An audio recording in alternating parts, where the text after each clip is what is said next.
Hace 21 años exactamente, cuando decidimos volver a Tenerife, después de haber estado un tiempo viviendo en Madrid, donde estuvimos en contacto con el pastor Fernando, que recién acaba de estar con nosotros. Cuando volvimos a Tenerife, yo volví solo porque no teníamos nada, pero sentí que era el tiempo de volver, de abrir una iglesia, de recuperar a hermanos que nos habíamos enterado que ya no se estaban congregando, gente que había salido herida.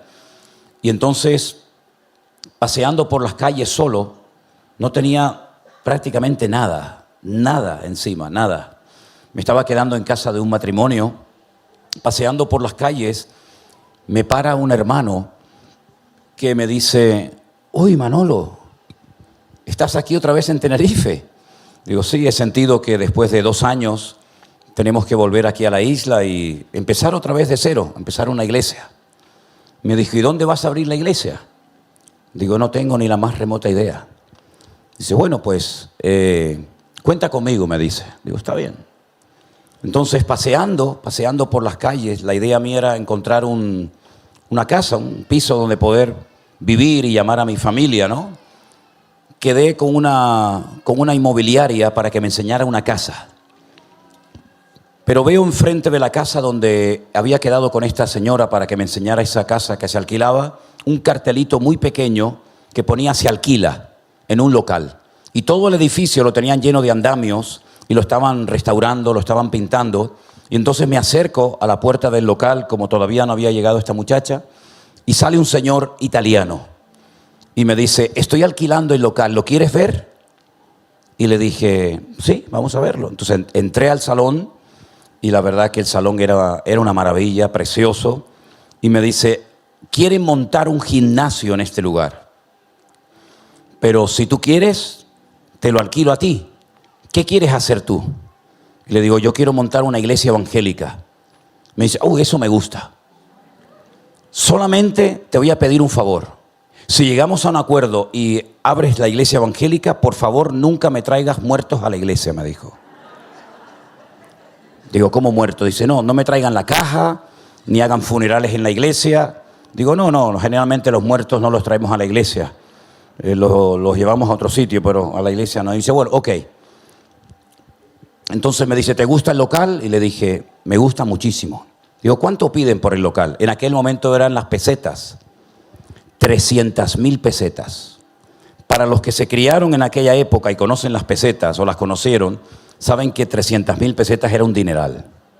Un dineral. Pero me pedía además 3 meses. Es decir, me pedía 1 millón de pesetas.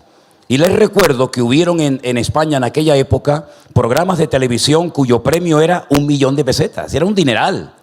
Yo no tenía más que unas monedas en mi bolsillo. No tenía absolutamente nada. Nada. Bueno, entonces me dice, ¿cuándo me vas a dar el 1 millón de pesetas? Y yo le dije, mañana. Y me dice, vamos aquí al lado al bar, hay un bar, una cafetería al lado. Cogió una servilleta de estas de papel, ¿sabéis, no? Y pone, ¿cómo te llamas? José Manuel Sierra Páez. Dame tu DNI, 42815-975A. En el día de hoy, fulanito de tal, se comprometen a entregar 1 millón de pesetas en el día de mañana. Firma aquí, firma aquí. Me dio el papel y yo me fui con el papel en el bolsillo y seguí caminando. En ese momento vino la muchacha de la inmobiliaria y entonces llegó y me dice, ¿usted está interesado en la casa? Le digo, sí, pero la casa está muy mal. Falta pintarla, faltan cosas. Digo, mire, le propongo algo. Deme la casa gratis 3 meses y yo se la arreglo. Y me dijo, vale. Digo, ya tengo casa.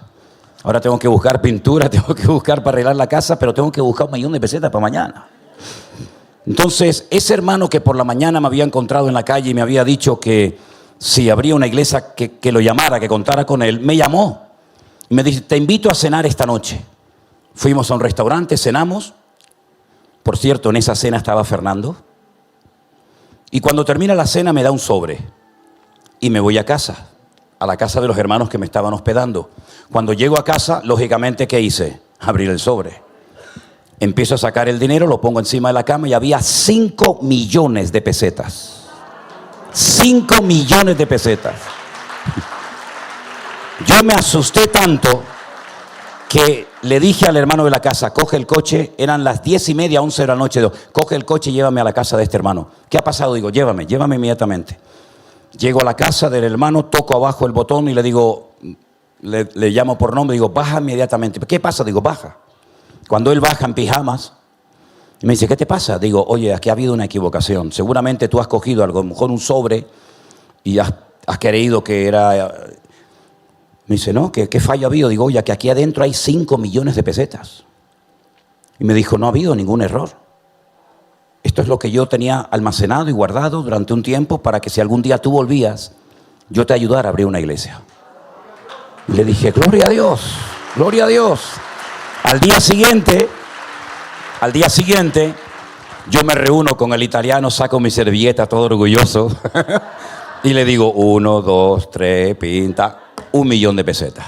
Ya tengo un local enorme, pero no tengo sillas, no tengo púlpito, no tengo equipo de sonido, no tengo absolutamente nada. Compramos las primeras sillas, compré un equipo de sonido y la primera reunión, 6 personas. Un eco terrible. Nos veíamos tan ridículos en un salón tan grande, 6 personas allí en la esquina, y la gente me decía, ¿para qué ha alquilado un local tan grande si somos tan poca gente? Es demasiado caro. Y le dije, pero si da igual, si Dios lo va a terminar pagando, el grande, el chico, pues vayamos al grande. En esa reunión había una hermana y me dice, mañana quiero verte, quiero darte algo. Me reúno con ella al día siguiente y me dice, mira, yo vendí un apartamento en Bajamar, en Radazul, por ahí por esa zona, y quiero dar una parte de lo que me dieron por el piso a la obra. Y me da un sobre y dentro había 3.750.000 pesetas. Es decir, que en 2 días yo tenía más de 8 millones de pesetas en el bolsillo. Así empezó la obra. Y en uno de aquellos primeros cultos, bueno, después llamé a Gil Stauffer, me hicieron la mudanza, bueno, y después ya vino Elena y todo eso. Pero yo me di cuenta de que era como un botón de muestra de lo que iba a pasar en el futuro en nuestra vida. Si Dios comenzó de esta manera, ¿qué es lo que será? Lo mismo que fue. Comenzamos en una dinámica de fe, la gente comenzó a venir y un día en un culto le dije, hermano, yo siento decirles algo en plena predicación. Digo, yo siento en mi corazón que esta iglesia, este ministerio se va a llenar de extranjeros y de gente herida que Dios nos va a mandar para que les ayudemos a restaurar su vida y su comunión con el Señor, y por eso a partir de hoy nos vamos a llamar Centro Evangélico Vida Nueva. Y comenzaron a venir extranjeros, bolivianos, argentinos, colombianos, pero sobre todo después de la pandemia hasta el día de hoy, cuántos miles y miles de hermanos de muchas naciones del mundo han venido en este tiempo a los pies del Señor, y cuántos han venido heridos y por la gracia de Dios han podido ser restaurados y puestos otra vez en primera línea para honrar y servir al Rey de Reyes y al Señor de los Señores. A Él sea la gloria. Dios es bueno, aleluya. Y no para de sorprendernos, aleluya. Gracias, Señor, qué bueno. A nuestro hermano Iván, que quiero que pase, por favor, él está también con su esposa Conchi. Él también está incorporado a nuestro ministerio. Nos conocemos hace muchos años, él dirá ahora exactamente más o menos cuándo. Pero también el Señor nos dio la oportunidad de volver a poner otra vez en primera línea, en el combate, en el cuerpo de Cristo, ¿verdad? Sirviendo al Señor, a nuestro hermano. Adelante, Iván, Dios te bendiga. Gloria a Dios, qué bueno. Dios siempre es bueno. Amén. Voy a contar cómo conocí al Señor. Perfecto. Si os parece bien. Adelante, hermano. Yo era un heroinómano. ¿Entendéis la palabra heroinómano? Un leproso de los 80. Un drogadicto. Por las circunstancias, incluso mi familia tuvo que rechazarme. No porque era mala familia, porque era una de las formas de ayudarme. Mi mujer también, ya la escuchasteis el otro día. Los dos estábamos en la misma manera. Yo fui el culpable de que ella se enganchara. O sea, yo doble culpa. Y había, donde estábamos, somos de Burgos, y había una hermana cristiana que pertenecía al ministerio donde hoy estamos.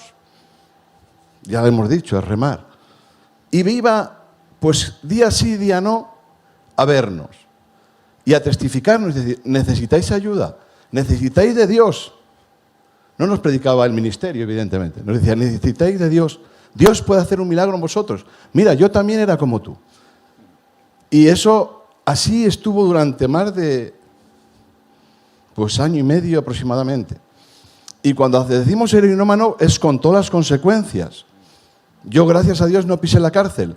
Pero mi hermano, el pequeño, por ejemplo, pues unas condenas de 30, 40 años. Y hacíamos los mismos delitos. Bueno, Dios me cuidó ahí. Pero heroinómano significa mucho más.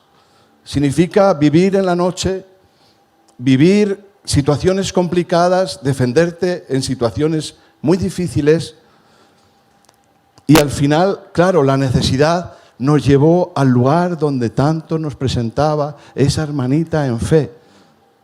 Y recurrimos a remar, donde hoy estamos. Y allí estuvimos durante 25 años. Indudablemente la rehabilitación no duró 25 años.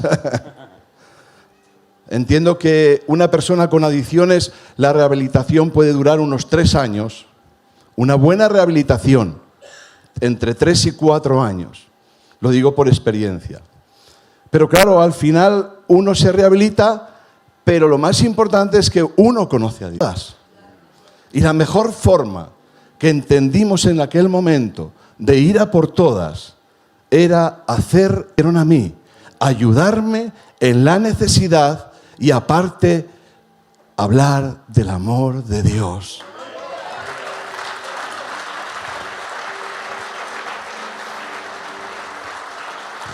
Y ese amor de Dios es el que transforma.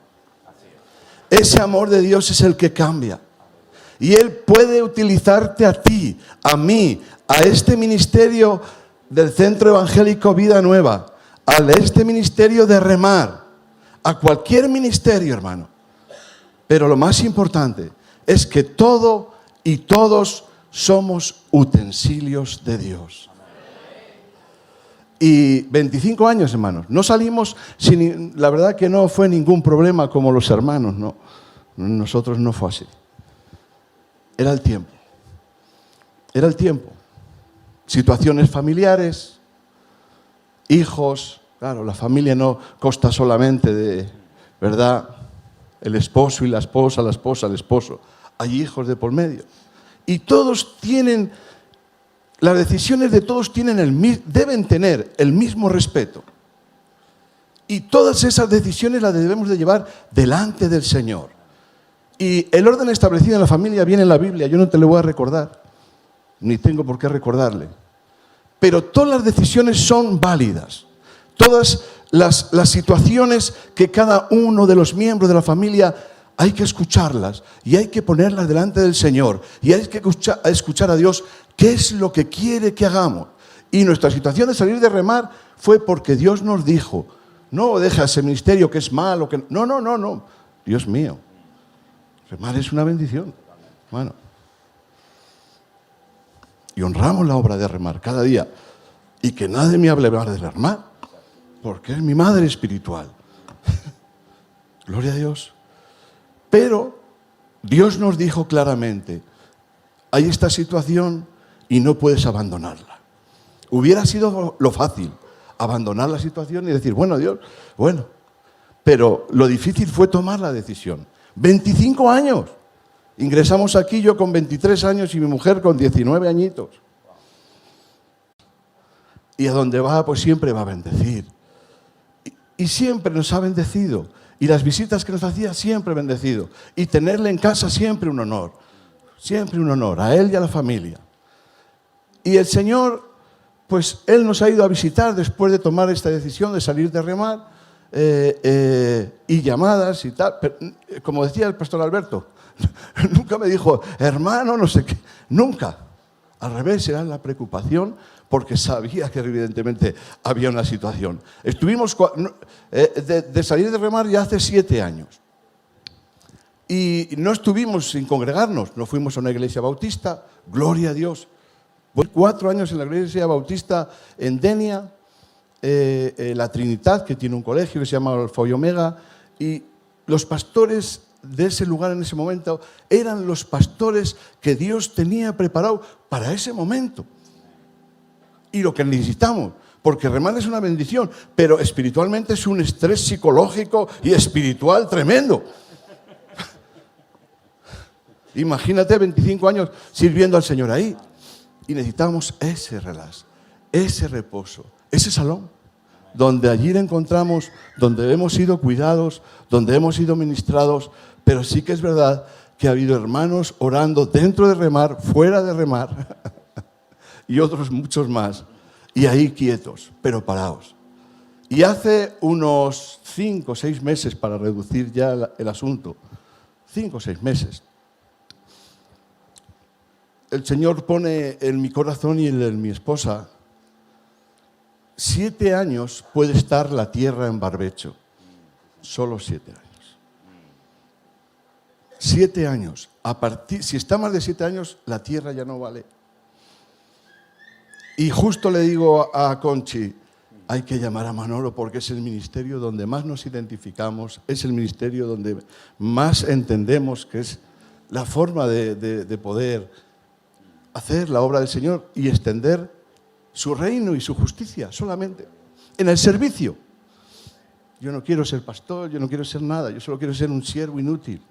Es el título que tengo y ese es el que me llevará a todos los lados porque es el que más me identifico con él. Servir, servir, servir, servir y servir. Y justo cuando íbamos a llamar, llama a Manolo y me dice, se acabó la tontería. Se acabó la tontería. Y le dije, hermano, que sepas que Dios nos ha dicho esto. Así que solo le dije esto, a la orden. Y a la orden estamos, hermano, para servir al ministerio, para servirte a ti y juntos poder ir a por todas. Dios os bendiga, hermano. Te quiero mucho, tío, de verdad. Gloria a Dios. Qué bueno. Qué bueno es el Señor. Aleluya. Aleluya. Qué gozo tan grande, ¿verdad? Qué gozo tan grande. Bendito sea Dios. Bueno, y no por ser el menos importante, lo he dejado para el final, porque generalmente lo mejor se deja al final, el postre, ¿no? Vente. Gloria a Dios. Doy gracias a Dios por este pelado, que ha sido un escudero fiel en estos años. Amén.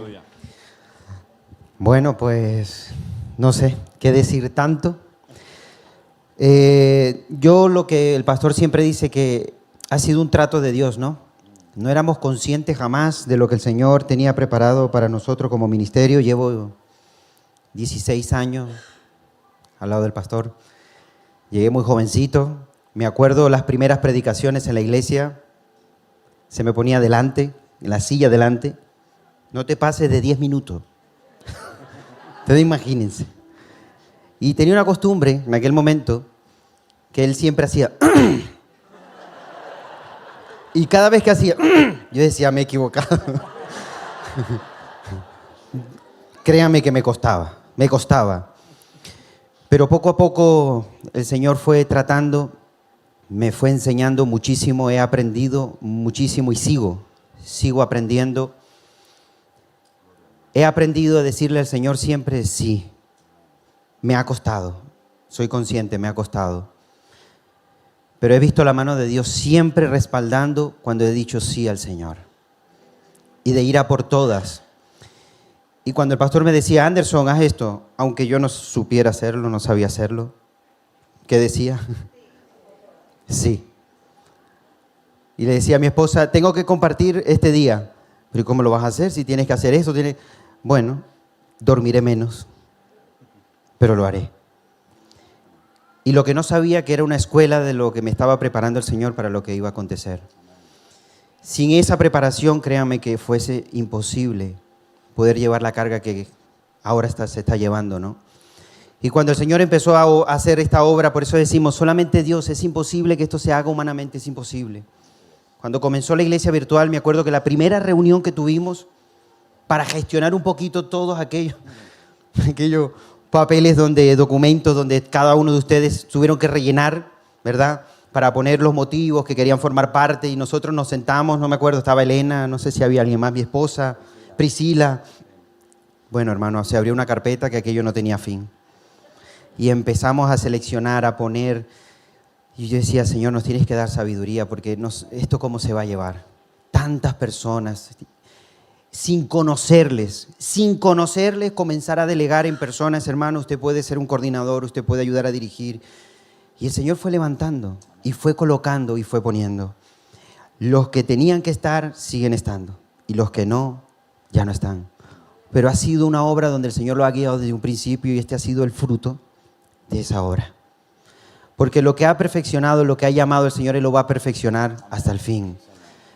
Y el Señor está llamando hoy por hoy una generación que le sea fiel, una generación que vaya a por todas, ¿no? Que esto apenas acaba de comenzar, apenas acaba de comenzar. Y yo, una de las cosas que yo le decía al Señor, no me veo capaz. Cuando comenzó la pandemia, yo veía las predicaciones del pastor de casa y era uno de los que seguía las predicaciones a las redes. Y yo veía cómo la gente aumentaba cada vez más la visualización en directo. Yo decía, Dios mío, mira la cantidad de personas que está llegando. Comencé, y quiero decirlo esto, nunca lo he dicho. Cuando volvimos a la iglesia y el pastor me dijo, bueno, Anderson, a ver si compartes el jueves, ya después de, imagínense, tanto tiempo, ¿no?, estando compartiendo él, yo sentí temor. Y llegué a decir, no soy capaz de predicar a más de tantas cantidades de personas que están viendo en este momento en directo las predicaciones.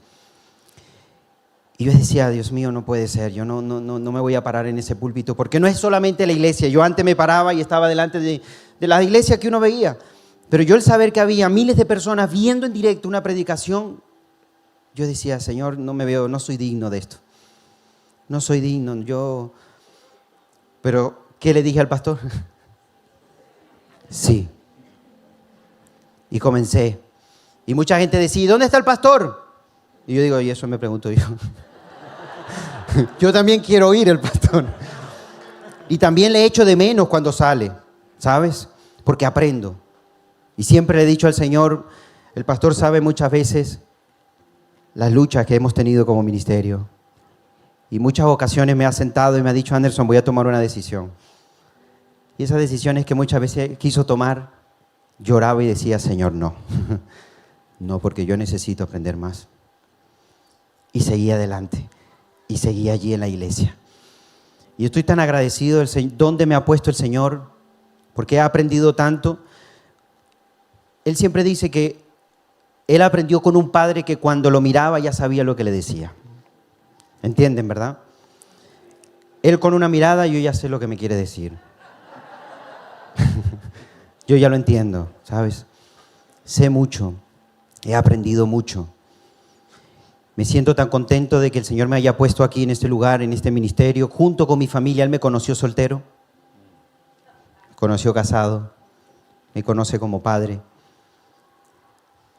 Él también sabe muy bien cuando estoy mal, cuando estoy bien. Hemos tenido que tomar decisiones por fe, hermanos, sin nada, ¿eh? Él contó un testimonio, pero podríamos decirle muchos testimonios de muchas decisiones. Y una de ellas es el puerto de la Cruz. Ha nacido de la nada, de la nada. Venga, comiencen a tumbar paredes, comiencen a hacer esto, y los jóvenes ahí tumbando. Y después, ¿cómo rellenamos? Pues no sabemos, pues no tenemos dinero para construir paredes y para hacer nada. Y llegaron hermanos a tocar la puerta. Bueno, increíble. Faltan las camas, no tenemos. Bueno, nos tiramos los jóvenes con colchones. Y llegar un hermano, ¿cuánto necesitan? No sé, llegar y aparecerse con 20 literas.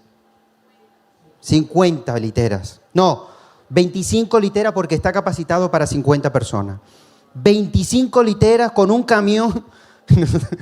Pero ustedes, ¿quién lo enviaron?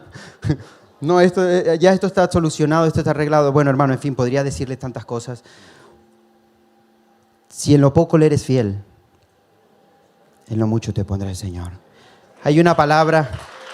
Dale ese fuerte aplauso al Señor. Amén. Hay una palabra que siempre me agarro a ella. Se lo digo a los jóvenes. 1 Corintios 15, 58. Y quiero compartírtela. Estad firmes y constantes, creciendo, hermano. Fíjense lo que dice. No te estanques. Dice, creciendo siempre en la obra del Señor, sabiendo que vuestro trabajo no es en vano. Esta es la obra y hemos visto el respaldo de Dios. Estamos muy contentos y como siempre digo, este es el comienzo. Es el principio. Le decía al pastor algo, le decía, aquí hay un joven que está ahí al fondo, de camiseta naranja. Él está distraído ahora. Pero él me conoció a mí antes de conocer al Señor. Él me conoció teniendo yo 9 años. Y él puede dar testimonio de lo que yo era y de lo que el Señor ha hecho en mí. Y créame que solo es por la misericordia de Dios. Y si cada vez que yo comparto y predico la palabra, es por la misericordia de Dios. Ya no veo el número de la gente que se conecta, porque me tiemblan las piernas. Yo me subo y me centro en los que están en la iglesia. Y no pienso en los que están afuera, pero siempre subo con temor, con respeto al Señor y agradecido con el Señor, agradecido con el pastor, la confianza también que me ha dado junto con mi familia, el trato, y espero que sean muchos años más. Claro que sí. Gloria a Dios. Fuertes aplausos al Señor, hermanos. Toda la gloria sea para ti, Señor. Amén. Tú eres digno de recibirla. Nos ponemos de pie, queridos hermanos. Aleluya. Qué bueno es el Señor. Qué bueno es el Señor. No te vayas de este retiro sin haber saludado, sin haber hablado y conocido a todos y cada uno de los hermanos.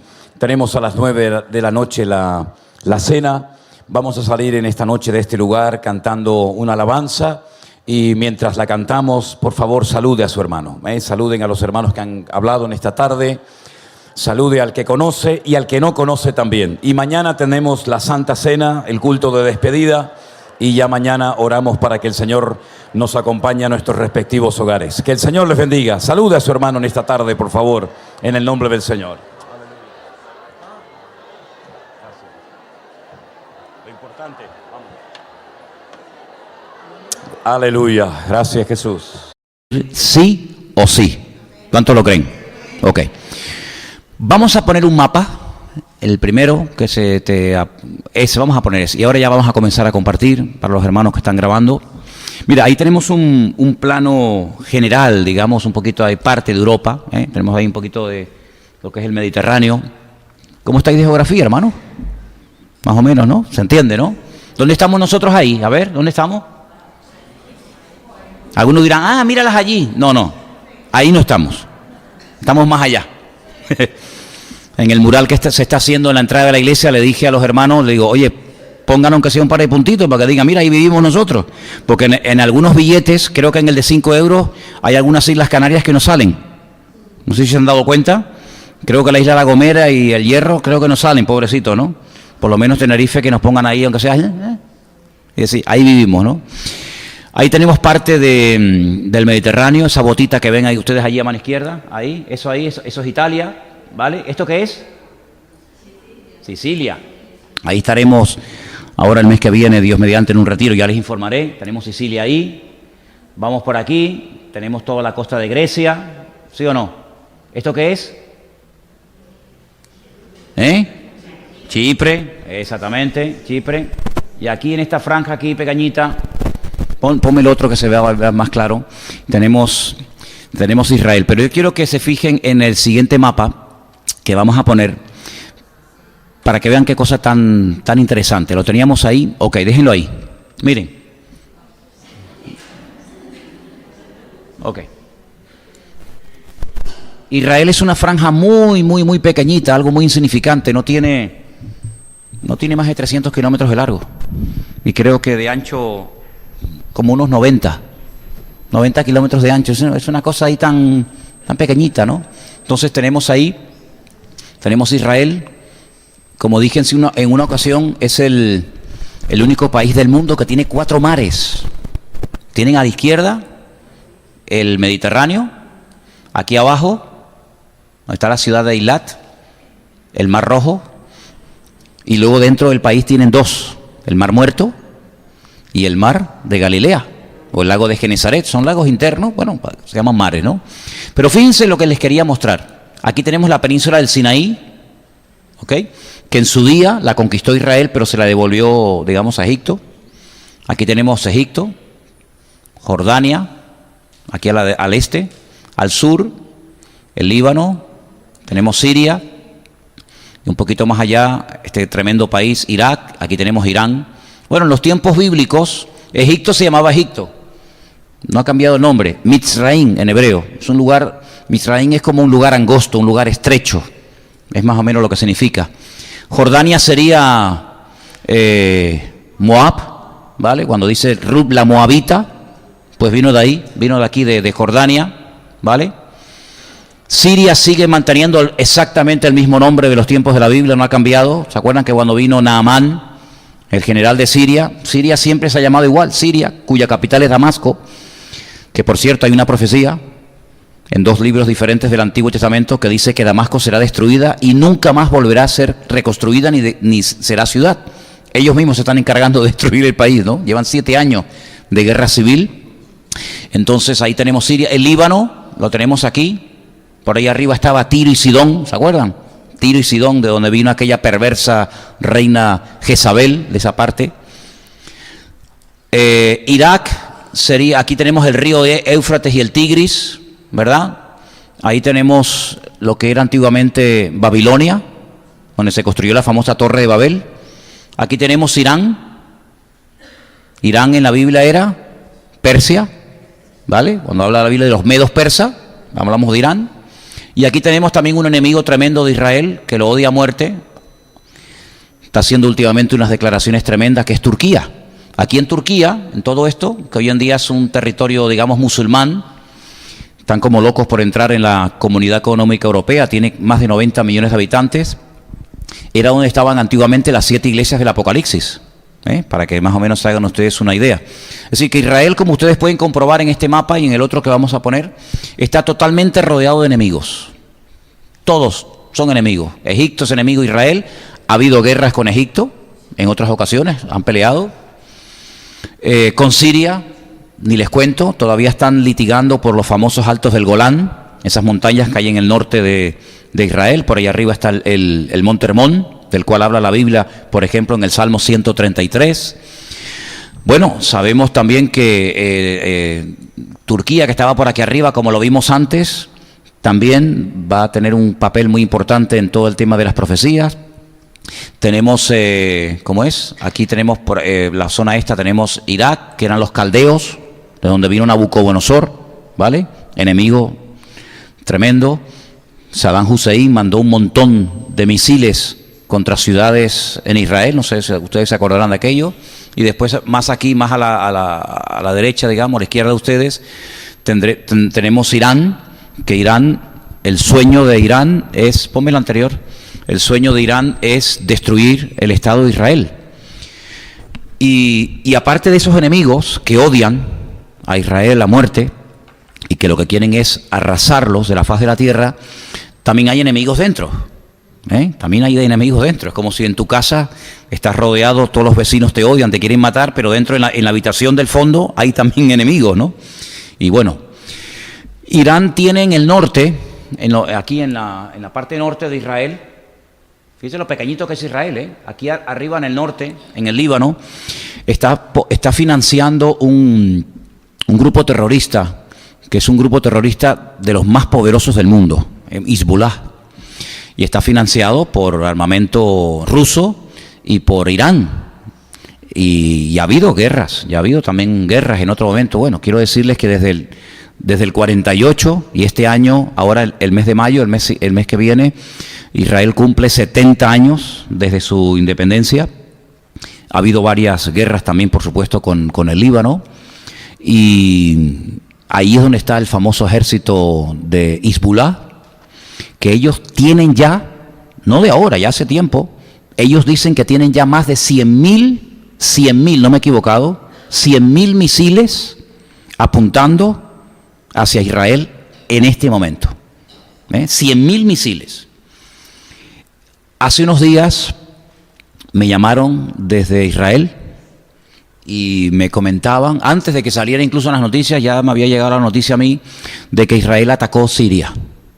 Porque lo que está ocurriendo es que se está preparando todo para lo que vamos a leer ahora, para que se cumplan las profecías. Saben que en Siria ha habido y hay una guerra civil terrible. Creo que ya lleva más de 7 años. Estamos viendo imágenes terribles donde las personas están muriendo, perdónenme, como las cucarachas, fulmigados, asfixiados porque se están utilizando armas químicas. En Siria hay arsenales de toneladas y toneladas de armamento químico que mata a la gente como si fueran cucarachas, ¿vale? Entonces, esas armas químicas están ahí. Irán quiere poner bases militares en Siria, porque ahí hay una unión entre Siria, el presidente sirio, que es un demonio, pero los que quieren ocupar el lugar son aún peor. Entonces, Rusia, por supuesto, siempre está en medio, con armamento, con tanques, con misiles, etcétera, etcétera. Entonces Israel es un país tan pequeño que no puede esperar que le ataquen para responder, sino que de vez en cuando Israel hace lo que se conoce como ataques preventivos. ¿Sí? Antes de que me ataques y me destruyas, si yo sé que estás montando todo para atacarme, tengo que atacar yo antes de que me ataques, porque como tú seas el primero en darme, me borras de la faz de la tierra. Ya los enemigos que rodean a Israel no son como antaño, que había un armamento tal vez muy obsoleto. Hoy en día cualquier enemigo que rodea a Israel, incluido Siria, Irán, Líbano, etcétera, tiene un armamento tremendo. Irán presume de que ya tiene misiles que en cuestión de minutos pueden llegar desde Teherán hasta Tel Aviv, hasta Haifa. De hecho, hace unos días el presidente de Irán dijo que ya tienen misiles apuntando y en cuestión de minutos pueden destruir la ciudad de Tel Aviv y pueden destruir la ciudad de Haifa. Bueno, eso es lo que ellos dicen, que ocurra es otra cosa, pero por lo menos es lo que dicen y lo han de intentar. Entonces Israel atacó hace unos días unas bases militares iraníes donde había mucho material ruso, y esto, claro, ha traído una situación muy complicada en esa parte del mundo. Y entonces, aparte del ataque químico que ha producido hace unos días en Siria, saben que Estados Unidos se está preparando para que en cualquier momento puede comenzar a atacar Siria y destruir esas bases y esos armamentos. Pero hoy decía Rusia, Putin decía que cualquier misil que lancen por tierra, por mar o por aire, ellos lo van a interceptar y van a defender con uñas y dientes a Siria. Es decir, que en este momento están involucrados los Estados Unidos, Francia, que ya ha dicho que también va a atacar, Inglaterra, que también ha dicho que va a colaborar en el ataque. Ya tenemos 3, tenemos a Irán 4, tenemos a Siria 5, tenemos a Rusia 6, tenemos a Arabia Saudita 7, tenemos a Líbano 8. Es decir, ya tenemos más de 12 o 15 naciones involucradas en este lío. Si esto no es una guerra mundial, pues entonces no sé lo que llaman guerra mundial, ¿vale? Entonces, todo esto que está ocurriendo y más ya está claramente escrito en la palabra de Dios. Entonces, lo bueno de todo esto, ¿qué es? Lo malo que se está poniendo todo. Eso es lo bueno. Lo malo nos indica que viene lo bueno. Vamos a leer el Salmo 83, un salmo extraordinario, donde aparecen unos nombres que son los países que les acabo de mencionar, pero con otro nombre. Pero son los mismos, el mismo espíritu, el mismo deseo de destruir, de borrar de la faz de la tierra a Israel, porque la lucha es una lucha también de tipo espiritual. No es una lucha por territorio, no es una lucha por tierra, es una lucha para que quede bien claro que el Corán, que el Islam y que Mahoma tiene más capacidad y más poder y más autoridad que el Dios de Israel, así de claro. Entonces, en el Salmo 83, que es un salmo que es un cántico, parece mentira, ¿no? Dice: oh Dios, no guardes silencio, no calles, oh Dios, ni te estés quieto, porque aquí que rugen tus enemigos y los que te aborrecen alzan la cabeza. Versículo 3. Contra tu pueblo han consultado astuta y secretamente, y han entrado en consejo contra tus escogidos. El versículo 3 en la versión Reina Valera dice contra tus protegidos. Aquí dice contra tus escogidos, porque es otra versión. Versículo 4. Han dicho, escuchen, venid y destruyámoslos para que no sean nación. Pero ¿esto cuándo se escribió? ¿Esta mañana? Porque da la impresión de que se reunieron esta mañana los libaneses, los iraníes, los rusos, los sirios, y dice, bueno, lo que tenemos que hacer es destruir a esta gente para que no haya memoria del nombre de Israel y para que no sean nación. No, esto no se escribió esta mañana, esto lleva ya miles de años escrito, fíjate. Para que no haya memoria del nombre de Israel. Bueno, esto no es algo nuevo, este espíritu de destruir a este pueblo siempre ha estado, va pasando de generación en generación. Ya Amán, ¿se acuerdan? En el libro de Esther, ya él quería exterminar, borrar de la faz de la tierra a esta nación, a este pueblo, ya lo intentó, ¿vale? Por lo tanto no es nada nuevo. Ya Hitler también lo quiso hacer en la Segunda Guerra Mundial. Por lo tanto no es algo que nos tiene que tomar de sorpresa, es el mismo espíritu, la misma actitud, el mismo objetivo, pero van pasando los tiempos. Dice en el versículo 5, porque se confabulan de corazón a una, contra ti han hecho alianza, contra Dios. El objetivo es luchar contra Dios. Las tiendas de los edomitas, ¿quién era Edom? Bueno, pues Edom, quiero recordarte que es el nombre que recibe Esaú, ¿vale? Esaú, ¿quién era Esaú?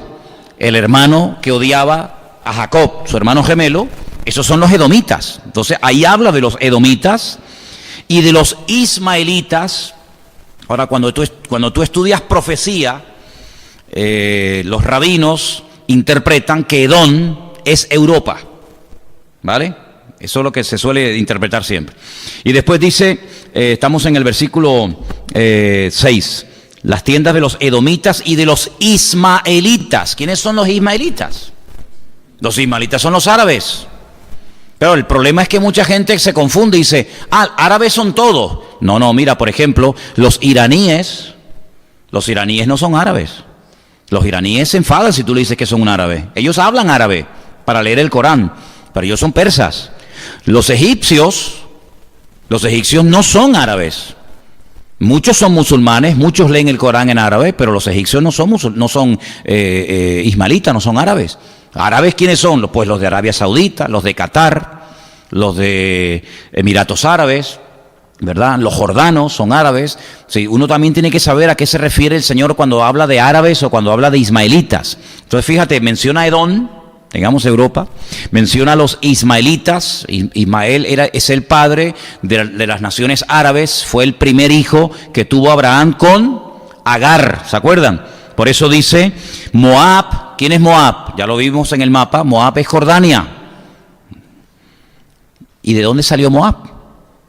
De una relación extraña de Lot con sus hijas. ¿Se acuerdan que las hijas pensaban que el mundo había sido destruido, que el único hombre que quedaba sobre la faz de la tierra era su padre? Entonces, claro, estas dos chicas dicen, bueno, pues vamos a acostarnos con nuestro padre, lo emborrachamos, mantenemos relaciones con él, para que no se extinga la raza humana. Entonces una se acostó con él y la otra también, y entonces quedaron embarazadas, y una llamó a su hijo Moab y la otra lo llamó Amón. Así que los moabitas y los amonitas son descendientes de las hijas de Lot y de Lot, que a su vez era sobrino de Abraham. Así están todos emparentados de alguna manera, ¿no? Y dice, y los agarenos. ¿Y quiénes son los agarenos? Los descendientes de Agar. ¿Y de dónde era Agar?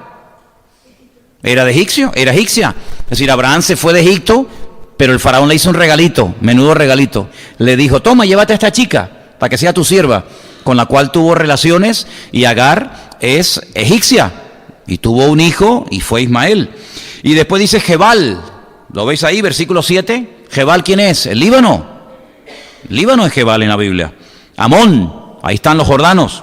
Amalek, Bueno, Amalek es un poquito más complicado porque Amalek es un enemigo también con unas connotaciones un tanto extrañas, ¿no? Fue el enemigo que dice la Biblia que tendría Israel guerra contra él de generación en generación. Los amalecitas, ¿se acuerdan? Cuando Saúl perdonó a Agag, el rey de los amalecitas, que no lo quiso destruir y toda aquella historia. Después dice los filisteos. Bueno, los filisteos eran los que vivían en la costa de Israel. Algunos dicen, los palestinos son los filisteos. No, los palestinos no son filisteos. Los palestinos toda la vida fueron jordanos, ¿vale? Y de la noche a la mañana comenzaron a llamarse palestinos. Eso de palestinos es un cuento chino porque Palestina nunca existió, ¿vale? El pueblo palestino fue el nombre que le pusieron los romanos, Filistea, Palestina. Había una antigua canción que se cantaba en las iglesias evangélicas, por cierto, muy bonito, que decía, tierra bendita y divina es la de Palestina donde nació Jesús. No, Jesús no nació en Palestina, ¿vale? Los palestinos cristianos y los no cristianos dicen que Jesús era palestino, ¿vale? Pero eso de Palestina es un cuento chino. Los palestinos eran de nacionalidad jordana. Y cuando Jordania entró en guerra, en una de las guerras con Israel, le dijo a muchos que vivían en Israel, que eran con pasaporte, con nacionalidad jordana, salgan del país, que nosotros en pocos días los echaremos al mar. Claro, Israel está en estrechito, Jordania empieza a atacar del este hacia el oeste, dice, los tiraremos al mar y allí se ahogarán todos y después cuando los derrotemos, entren al país. Pero se fueron muchos y todavía no han vuelto porque perdieron la guerra, y no solamente perdieron la guerra, sino que perdieron mucho territorio. De hecho, cuando vamos a Israel, yo les llevo a ustedes a campos que todavía están minados, por donde se puede transitar para poder ir al río Jordán, a la frontera más estrecha que existe entre Israel y Jordania, donde ahí enfrente, allí en aquella escalera, ves ahí sentado con la bandera, en la garita, en el puesto de guardia, el soldado jordano haciendo guardia, y aquí, en medio del río Jordán, y aquí ves a los soldados israelíes, ¿no? Entonces perdieron muchísimo territorio, pero los palestinos no son los filisteos. Los filisteos era un pueblo que tenían 5 ciudades en Israel en aquel tiempo, que eran los que vivían en la costa mediterránea, que eran Gaza. Por eso, claro, como los palestinos hoy en día viven en el territorio donde vivían antiguamente los filisteos, que era la Franja de Gaza, Ecrón, Asdod, Gat y todas esas ciudades, pues dicen, bueno, los palestinos de hoy en día son los filisteos de antaño. No, no tiene nada que ver. Los filisteos, su origen es de la isla de Creta, ¿vale? Para que sepan. Pero era un pueblo que siempre tuvo guerra contra Israel. Y después dice también aquí, aparte de los filisteos, dice, y los habitantes de Tiro. Tiro está en el Líbano, así que también el Líbano tendrá que ver. Dice, también el asirio. ¿Quién era el asirio? El de Irak. Entonces fíjense que los pueblos que estamos mencionando aquí son los mismos pueblos que todavía, miles de años después, siguen uniéndose para atacar a Israel. Entonces uno dice, pero bueno, entonces no ha cambiado nada. Ha cambiado el nombre de algunos países, pero el espíritu y el deseo de destruir a Israel sigue siendo exactamente el mismo.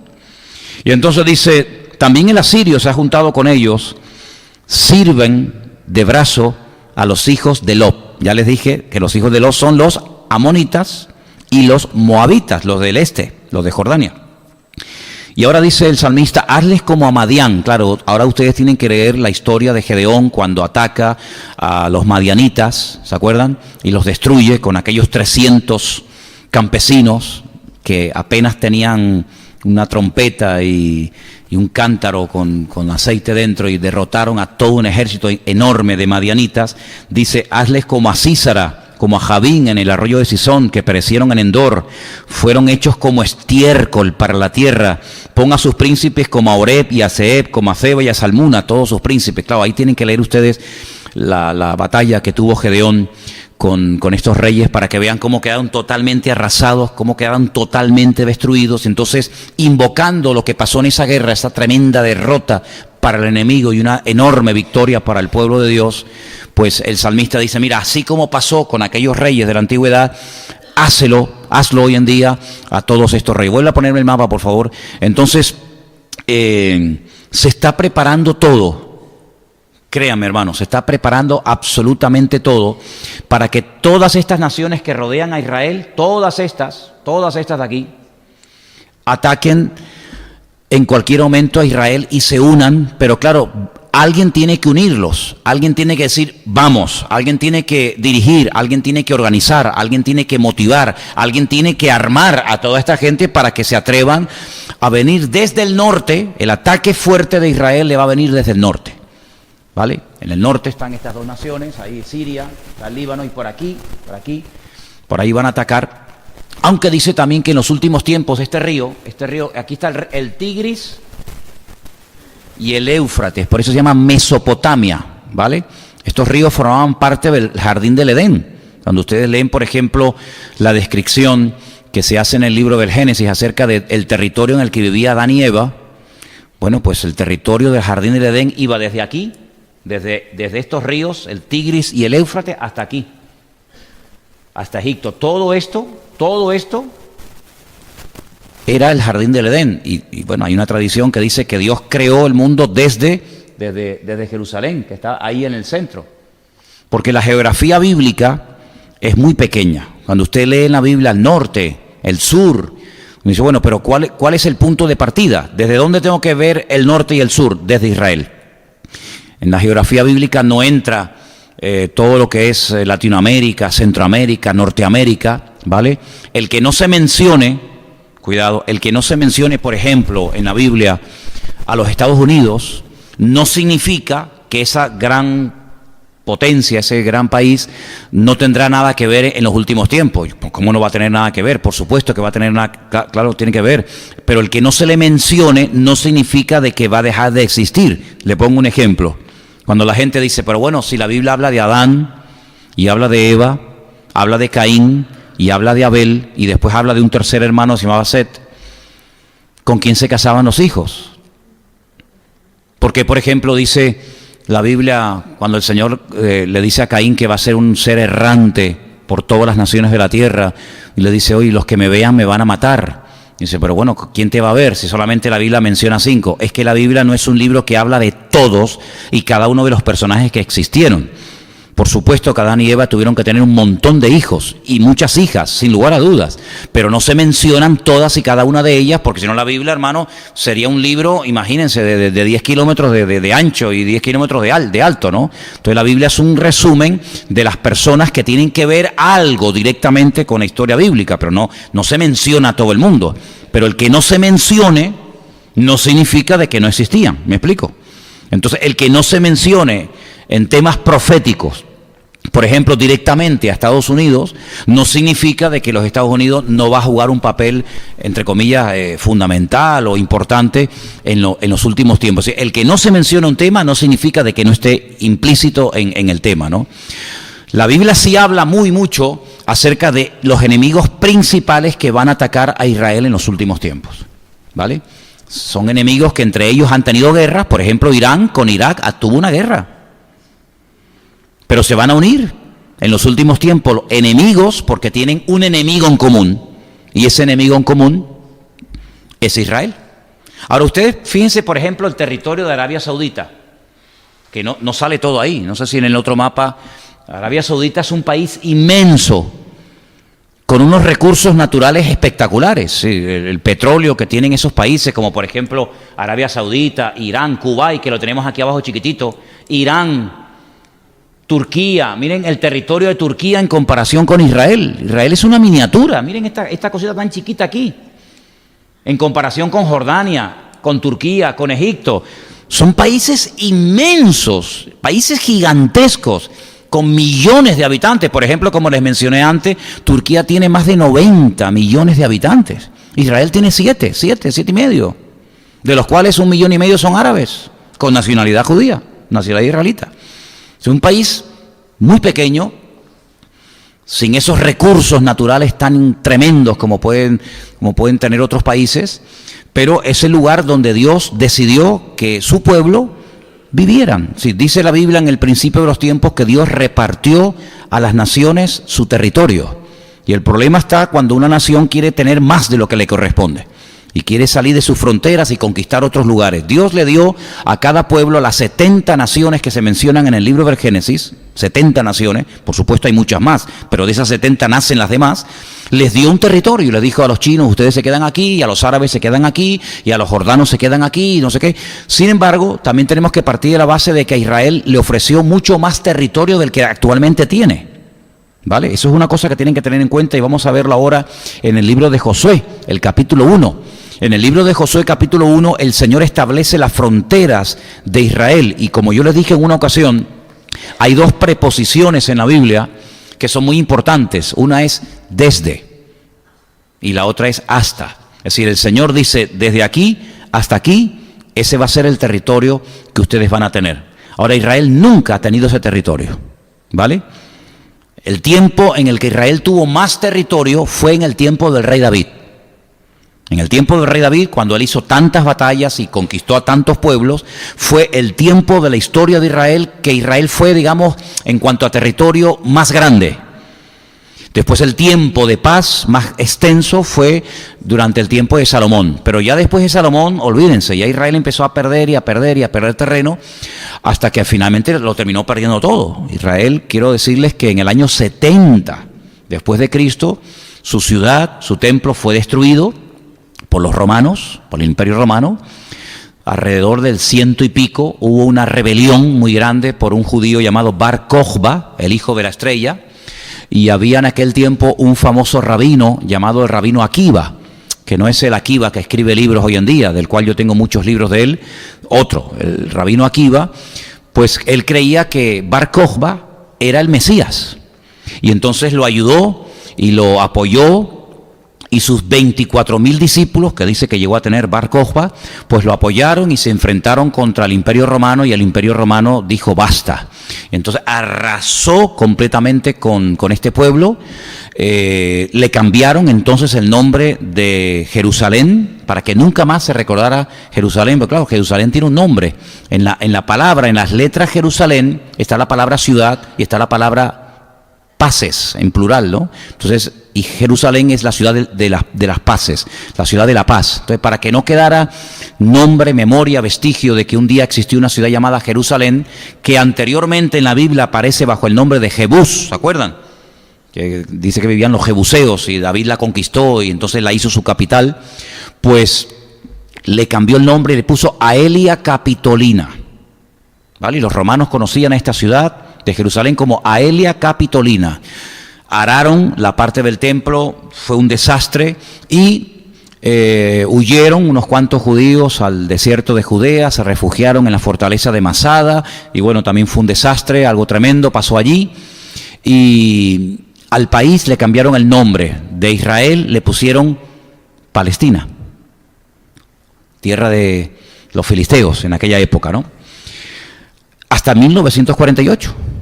Sí, y este año, ahora, el próximo mes, se van a celebrar los 70 años del retorno del pueblo de Israel desde el año 100 y pico después de Cristo, o desde el 70 si lo quieren, que fue destruida la ciudad de Jerusalén, hasta ahora.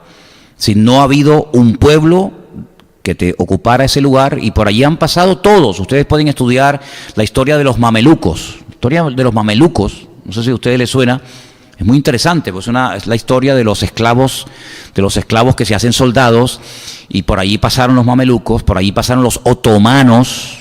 ¿Quiénes eran los otomanos? Pues eran los turcos, ¿verdad? En la Primera Guerra Mundial los turcos conquistaron mucho terreno hasta que los ingleses, pues en la Primera y Segunda Guerra Mundial, pues en fin, se hicieron aquellas guerras y Palestina quedó bajo el protectorado de Inglaterra y los ingleses estuvieron muchos años hasta que se marcharon y entregaron el país. Por allí estuvieron el Imperio Bizantino. Hay muchísimas iglesias, muchísima historia de los bizantinos, que eran los cristianos antes de las cruzadas. Las cruzadas fueron mucho después. Estuvieron los árabes estuvieron también mucho tiempo, que fue cuando construyeron las famosas mezquitas de Omar, la mezquita de Al-Aqsa.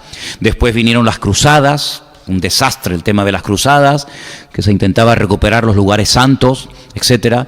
Bueno, por allí pasaron los griegos, por allí pasaron los babilónicos, por allí pasaron los romanos, por allí pasaron los persas, por allí pasó Napoleón, por allí pasaron todos. Y todos los imperios que pelearon contra Israel pasaron a la historia y hoy en día no existen. No existen. ¿Dónde está el Imperio Romano? ¿Dónde están el Imperio Babilónico? ¿Dónde está el Imperio de los griegos? ¿Dónde está el Imperio de los egipcios?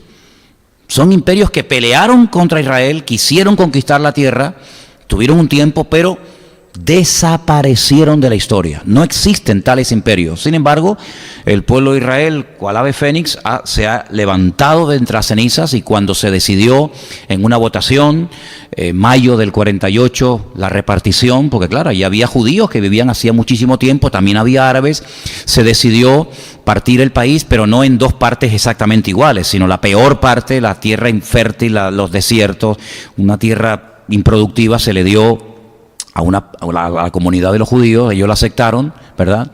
Y los árabes al poco tiempo comenzaron la primera guerra civil. En el 48 murieron miles de personas, y desde ese tiempo hasta hoy en día pues ha habido más de 7, 8, tal vez 10 guerras casi seguidas, una detrás de la otra. Por eso Israel, como dijo una vez un hermano, dice: Israel es un país que está o en guerra o se está preparando para la guerra. Es así. Uno estudia incluso la Biblia, y desde que entró Josué a la tierra prometida hasta hoy en día, Israel siempre ha sido una guerra detrás de otra, una guerra detrás de otra, una guerra detrás de otra, y todos, repito, los que le han intentado destruir han desaparecido. Y es interesantísimo ver a veces en internet la desproporción de los ejércitos, cuando la famosa guerra de los 7 días, pues eso ha sido un desastre de la cual todavía no se han recuperado las naciones árabes, y todavía se están lamiendo las heridas. Porque naciones árabes tremendamente poderosas, 7, 8 naciones árabes se unieron, Egipto, Líbano, Siria, etcétera, atacaron por tierra, por mar, por aire, de noche, de día, por el norte, por el sur, por arriba y por abajo, atacaron a Israel, y no solamente fueron destruidas sus defensas militares, y no solamente fueron destruidas su aviación, etcétera, etcétera, sino que además perdieron territorio. Si a Israel las Naciones Unidas tuvieron que decirle: paren, no sigan, que como sigan así van a conquistar todo. Conquistaron la península del Sinaí, que es esa que ustedes ven ahí en verde, aquí. Y conquistaron muchísimos territorios, y en esa guerra fue cuando por fin, después de tantos siglos, después de tantos y tantos siglos, Israel pudo recuperar toda la ciudad de Jerusalén, ¿vale? Yo cuando voy con los hermanos a Jerusalén les digo: mira, párense aquí, en este semáforo que ustedes van a cruzar ahora, aquí terminaba Israel, de aquí para allá era Jordania, ¿vale? Y no se podía pasar. Por eso los judíos construían sus casas en alto para poder ver la explanada de las mezquitas donde antaño estuvo el templo, ¿sí? Hasta que en 1967, entrando por la puerta de Sion, entraron los soldados israelíes y conquistaron toda la ciudad hasta el día de hoy. Aunque la explanada de las mezquitas, digamos que está, entre comillas, supervisada o controlada por el rey Hussein, por Jordania, aunque es territorio israelí, por supuesto, ¿no? Conquistaron los altos del Golán y conquistaron un montón de lugares. Pero fíjense las fronteras que Dios ha decidido, y a ver quién le lleva la contraria a Dios, las fronteras que Dios ha decidido que tenga Israel. Josué capítulo 1, quiero que me sigan la lectura si quieren, que yo no sé si la versión que tenemos ahí en este momento en el programa es igual, pero bueno, yo se lo voy a leer. Tenemos Josué 1:1. Aconteció después de la muerte de Moisés, siervo del Señor, que el Señor le habló a Josué, hijo de Nun, servidor de Moisés, y le dijo: mi siervo Moisés ha muerto, ahora pues levántate, pasa este Jordán tú y todo este pueblo a la tierra que yo les doy. ¿Quién les da la tierra? Dios. Dios les da la tierra, si no es un empeño, sino yo de aquí no me voy. La tierra que yo les doy a los hijos de Israel. Yo os he entregado, como lo había dicho a Moisés, todo lugar que pisare la planta de vuestro pie. Versículo 4. Desde el desierto y el Líbano hasta el gran río Éufrates. Bueno, pues esto es inmenso.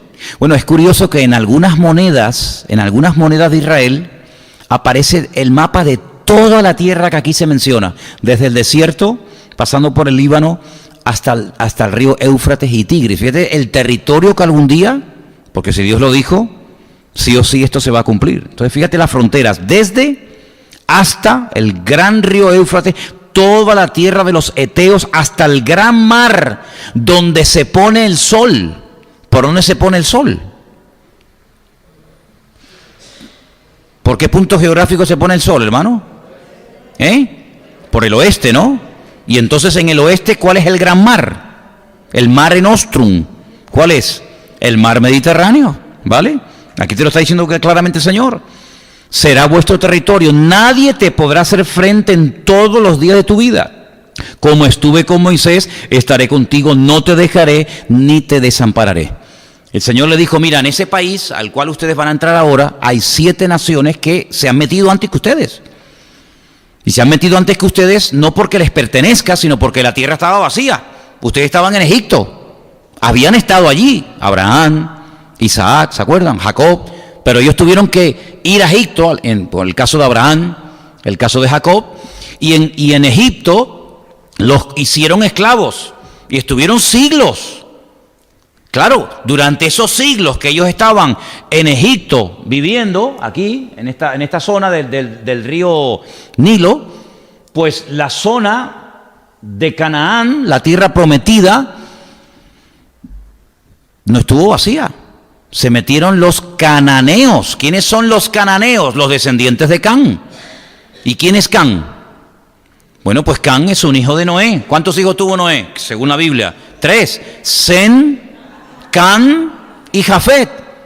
Ah, interesante. Los cananeos son los descendientes de Can. ¿Y los descendientes de Sem? Los israelitas. ¿Y los de Jafet? Todos los demás. Todos los demás, todos los europeos, alemanes, suecos, toda esa gente son descendientes del tercer hijo de Noé. ¿Vale?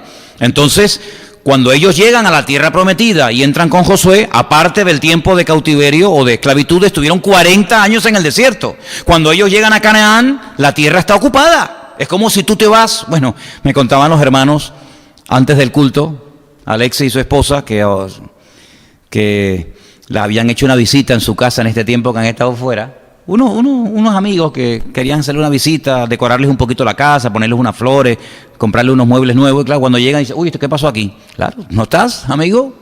Es un peligro. Tú dejas una casa, entre comillas, ¿no?, abandonada durante mucho tiempo y puede ser que se meta un ocupa. Bueno, pues en Canaán se metieron ocupas. Se metieron ocupas y construyeron sus casas y sus ciudades y sus murallas y sus pozos y en fin. Entonces el Señor le dice, cuando ustedes entren a esa tierra, ustedes se van a encontrar pozos que ustedes no cavaron, pero esos pozos son de ustedes. Y se van a encontrar casas construidas que construyeron otros para ustedes. Entonces cuando entren en la tierra de Canaán, a esas 7 naciones, dile, ¿se van por las buenas o por las malas? De los 7, un pueblo se fue. Eso es verdad, hay que decirlo todo, ¿no? Un pueblo dijo, nos vamos. Ok, no pasó nada, ahí siguen existiendo todavía. Los demás dijeron, no, de aquí no nos vamos. Entonces, bueno, hazles la guerra. Entonces el Señor dijo, hazles la guerra porque mira, ocurre que si tú les perdonas la vida, ellos a ustedes nunca le van a perdonar la vida. Entonces, ¿qué pasa? Que puede ocurrir que vuestras hijas se enamoren de los habitantes de Canaán o viceversa.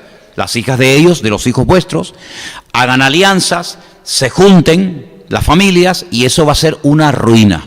Por lo tanto, tienen que echar a esas naciones, por las buenas o por las malas, tienen que destruir sus altares, no caigan en la trampa, no caigan en el error de mirar sus dioses, y como vuestro Dios no tiene forma, y los dioses de ellos sí, no se casen, ustedes con los dioses de los cananeos, porque van a ser vuestra ruina.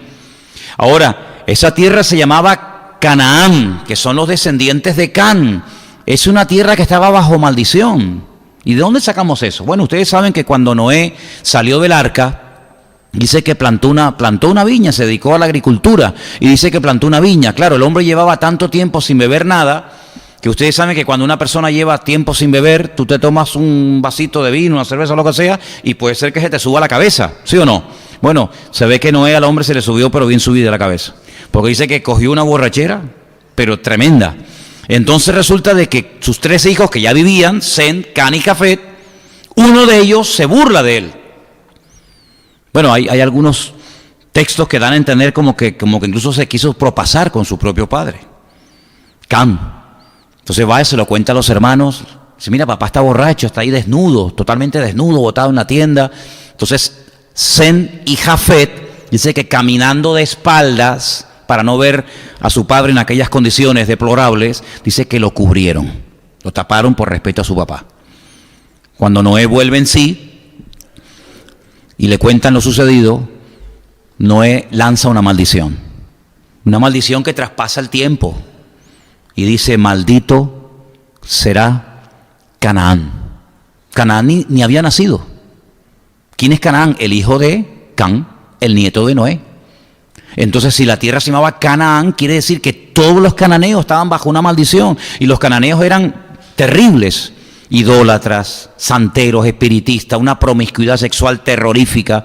Tenían cultos a todo lo habido y por haber. Tenían cultos, perdonen que les sea tan directo, pero es que es la realidad. Tenían un ídolo que se llama Baal Peor. Baal significa Señor. La palabra Baal no es mala. De hecho, esposo o mi marido se dice Baal, Baalí, ¿no? No es una palabra mala, significa Señor, pero ellos acogieron esa palabra para utilizarla para sus dioses. Tenían a Baal Peor y las ofrendas a Baal Peor eran excrementos humanos. Es terrible, sí, lo que hacía esa gente era terrible. El Señor dijo, ellos han maldecido la tierra. Si lo que esa gente hace quemando a sus hijos, queman a sus hijos, son bárbaros, son salvajes. Bueno, yo no sé si ustedes se han enterado lo que han hecho los palestinos hace unos días. Los palestinos tuvieron una época en la que salían por las calles con cuchillos apuñalando al que cogieran. Y hirieron y mataron a unos cuantos en Jerusalén, en la puerta de Damasco, ni te cuento. Pero ese sistema ya después lo dejaron y se dedicaron a atropellar a la gente con coches que estaban en las paradas. Cogían el coche y ¡bum!, se lanzaban y los mataban. Y si lo dejaban medio vivo, salían y le daban y tal. Entonces ustedes pueden ver prácticamente en todas las paradas de guagua, en todas las paradas de autobús de Israel, que hay como unos bloques de hormigón enormes para que la gente esté detrás del bloque de hormigón, no sea que un loco de esto venga y se te tire y te mate. Pero ya ese sistema lo dejaron. Ahora lo último que han hecho es convocar a 30 o 40 mil palestinos en la franja de Gaza, en el sur, y quemar nada más y nada menos que 10.000 gomas, 10.000 neumáticos, ruedas de coche, para hacer un impacto ecológico terrorífico, ¿verdad? Entonces han hecho una humareda tremenda. Yo he llamado a Israel, he hablado con Guido, con Adolfo, y bueno, gracias al Señor no había llegado el humo todavía a sus casas. Pero la iglesia, por ejemplo, de Guido se habían reunido para orar, pero claro, eso es una contaminación tremenda de la fauna, de la flora, de los seres humanos. Imagínate, 10.000 gomas ardiendo. Eso es un disparate. Y entonces, con esa cortina de humo, acercarse a la valla de Israel, romperla, meterse dentro 30 o 40 mil personas y comenzar a diestra a siniestra, cortar cabezas, violar mujeres, asesinar niños, algo tremendo, tremendo. Los francotiradores de Israel dispararon, sobre todo a la gente que ya más o menos tenía localizada. Creo que mataron a 15 o 16 o 20 personas. Y fue un escándalo tremendo cuando el otro día el presidente de Siria fulmigó a 150 personas y dejó a más de 1.000 y pico personas heridas y no ha pasado nada, ¿verdad? Y bueno, algo realmente tremendo. Cogieron burros, como un insulto a Israel, los cubrieron con banderas israelíes, y lo que no le podían hacer a los israelíes lo han hecho con burros, los han matado a palos y les han prendido fuego con la bandera de Israel por encima. Los soldados israelíes están dedicando ahora a ir a buscar a los burritos que están por ahí con las patas partidas, heridos, quemados, para llevárselos y curarlos. En fin, auténticos salvajes. Hay una expresión hebrea que se dice Pere Adán, que significa salvaje, hombre. Pere es salvaje, despiadado. Adán es hombre. Y cuando iba a nacer Ismael, el padre de los árabes, el Señor le dijo a Abraham y le dijo a su madre, dice, será un Pere Adán. Será un salvaje hombre. ¿Por qué no pone hombre y después salvaje? Para que tome más significado la actitud, el espíritu que tendrá este pueblo, un pueblo despiadado, un pueblo que son capaces de mandar a los niños pequeños a primera línea con bombas y que se exploten, y eso es un honor, porque cada terrorista que se inmola, cada niño, cada persona que se inmola, que se mata, después le pasan un sueldo a la familia, le ponen una plaza, una calle con su nombre, y es un héroe, y bueno, y encima se va directamente al paraíso con no sé cuántas vírgenes por la eternidad para él solo. Algo tremendo, algo realmente tremendo. Así como se enseña en la otra parte de la frontera un culto a la vida y el respeto a la persona, en este lado es todo lo contrario. No hay respeto al ser humano.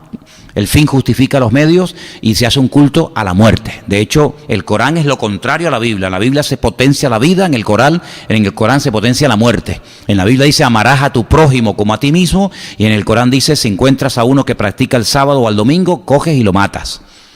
Es todo al revés, ¿no? Es como el mundo al revés. El Mesías de la Biblia es el anticristo del Corán, y el anticristo del Corán es el Mesías.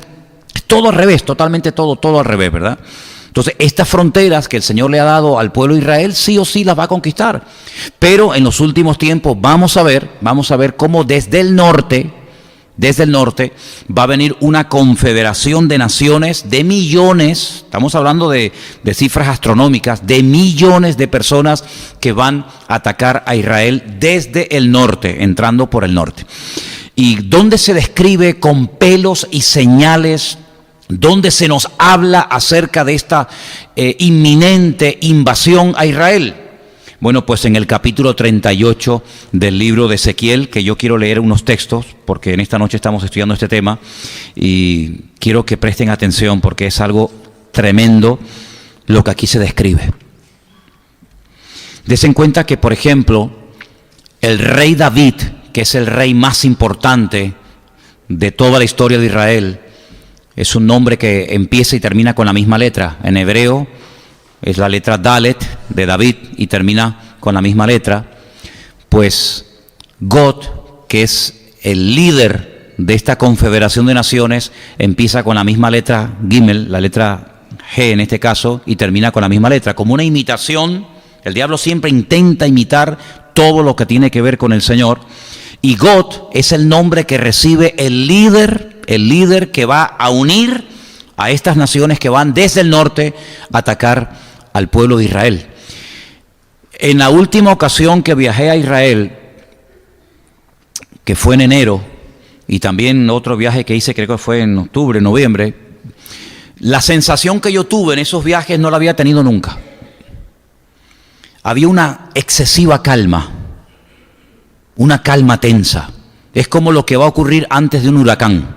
Saben que cuando va a venir un huracán hay una calma que no se mueve ni una hoja. Dice, oye, no hay ni pájaros, ¿no? No hay pájaros, las hormigas desaparecen, los perros huyen, una calma total y de repente ¡vum!, viene un huracán y lo arrasa todo, ¿no?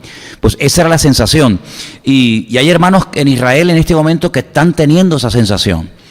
Si hay demasiada calma, pero al mismo tiempo hay como una tensión de que tarde o temprano lo que dice la Biblia se va a cumplir. Y fíjense que a qué extremos han llegado algunas iglesias evangélicas en algunas partes del mundo, que lo que han hecho es, se van a Jerusalén, concretamente a la zona de lo que llaman vulgarmente el Muro de las Lamentaciones, el Cótel, y se ponen a orar para que no venga God a atacar a Israel y para que no venga la guerra y para que... Bueno, miren, hermanos, ¿saben una cosa?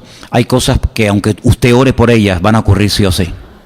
Usted puede orar que Dios le proteja, usted puede orar que Dios le... Por ejemplo, el Señor dice, orad para que vuestra huida no sea en invierno. Bueno, el Señor me permite, ¿no? Pero también dice, ay de las que estén encinta en aquellos días, ¿no? O sea, hay cosas por las cuales podemos orar, circunstancias que se pueden cambiar con la oración, pero no podemos orar para que Cristo no venga, no podemos orar para que el anticristo no aparezca, no podemos orar para que Israel no sea invadida. Sí, hay cosas que sí o sí van a ocurrir. Ahora, dice la Biblia, velad y orad. Pero cuando sale el sol, sale para los buenos y para los malos. Y cuando llueve nos mojamos los creyentes y los ateos. Sí, hay cosas en la vida que no se pueden evitar. Lo que tenemos que guardar nuestro corazón y nuestra relación con el Señor para que lo que ocurra a nuestro alrededor, pues el Señor nos guarde. Pero eso no significa de que usted no puede morir en una guerra. Lo que pasa es que los cristianos no mueren en una guerra. No hay cristianos que mueren de infartos. Y no hay cristianos que mueren de cáncer, y no hay hermanos que han muerto en un naufragio, y en un terremoto, y en un huracán. Ningún cristiano nunca muere torturado ni crucificado. Por favor, seamos serios en esto. El Señor tiene establecido todo. Claro que tenemos que orar para que vuestra fe no falle y seáis fieles hasta la muerte, pero el ataque por parte de God desde el norte es algo prácticamente inevitable. Y en el capítulo 38 de Ezequiel lo describe con una perfección tremenda. Y dice así, vino la palabra de Dios diciendo: Hijo de hombre, pon tu rostro contra Gog, en la tierra de Magot. Ahora, yo le podría dar muchas explicaciones acerca de todo lo que se ha escrito sobre esto, pero estaríamos aquí hablando horas de todo lo que han dicho los rabinos, de todo lo que han dicho los teólogos. Mire, Magot es Rusia, punto, se acabó, no le demos más vueltas, ¿ok?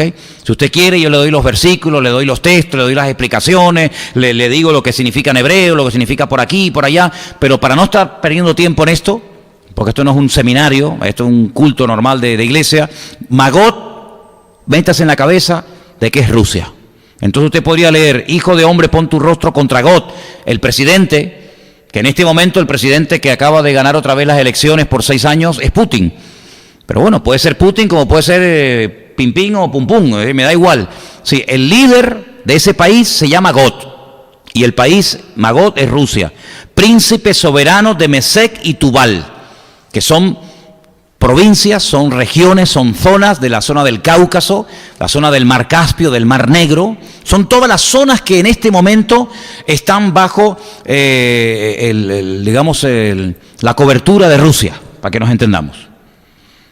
Y entonces dice aquí: te quebrantaré y te pondré garfios en tus quijadas, y te sacaré a ti y a todo tu ejército, caballos, jinetes, todos equipados, gran multitud con paveses y escudos, teniendo todos ellos espadas. Es decir, aquí habla de que es el Señor, no es que Gog, el líder en ese momento de Rusia, va a decir: bueno, vamos a atacar. No, no, no, es el Señor el que dice: ven para acá. Dice que como que lo coge de aquí, de las quijadas.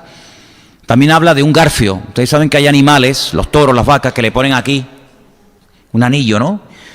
Para poder controlarlo. Dice: yo soy el que te voy a llevar, yo soy el que te voy a llevar con todo tu ejército, armados hasta los dientes, bien equipados. Claro, imagínense Rusia, el potencial que tiene, ¿no? Dice: yo soy el que les voy a llevar.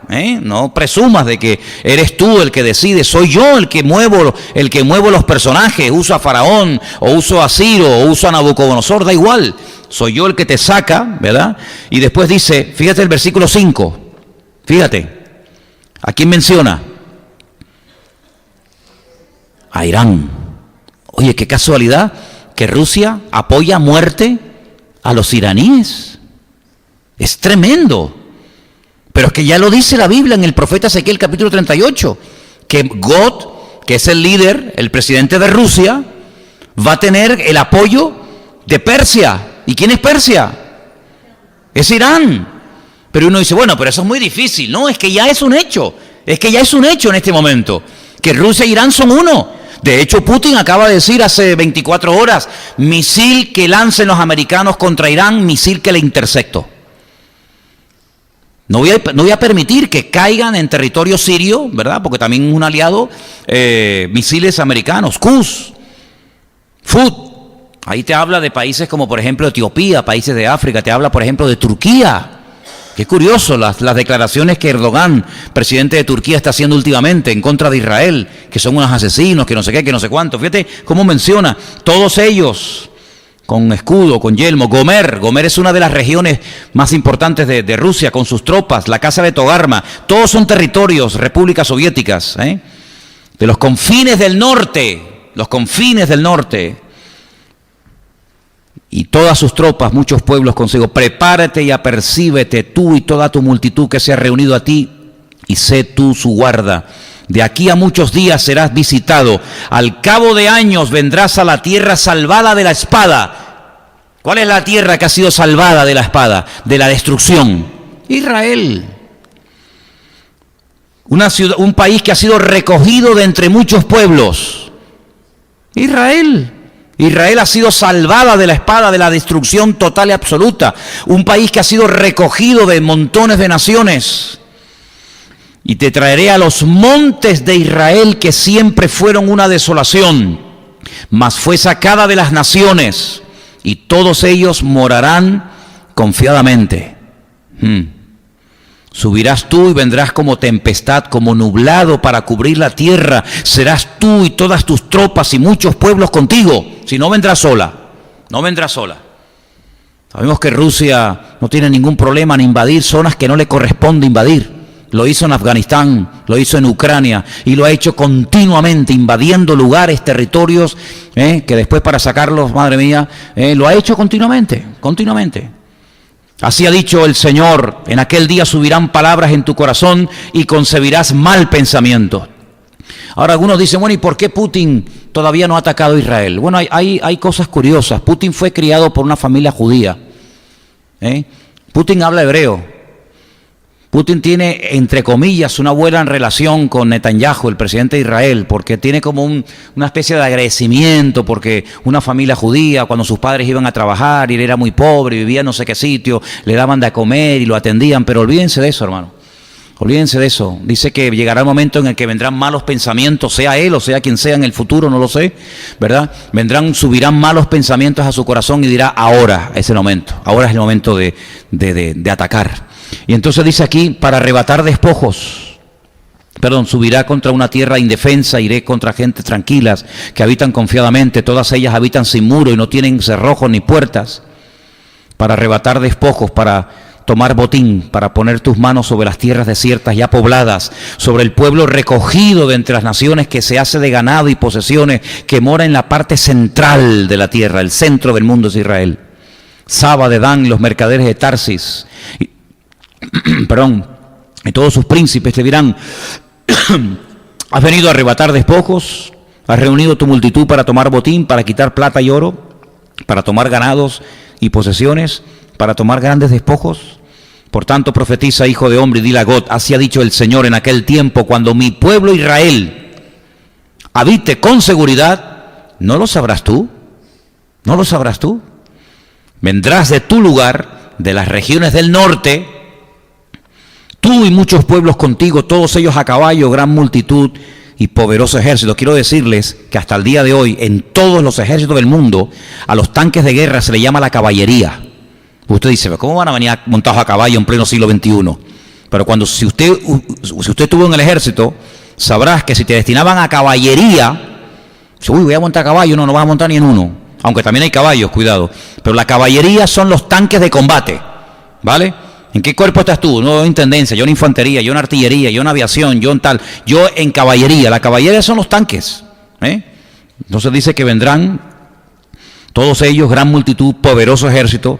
Subirás contra mi pueblo Israel. Ahí está más claro imposible. Contra mi pueblo Israel, como nublado para cubrir la tierra. Será al cabo de los días, al final de los tiempos, y te traeré sobre mi tierra.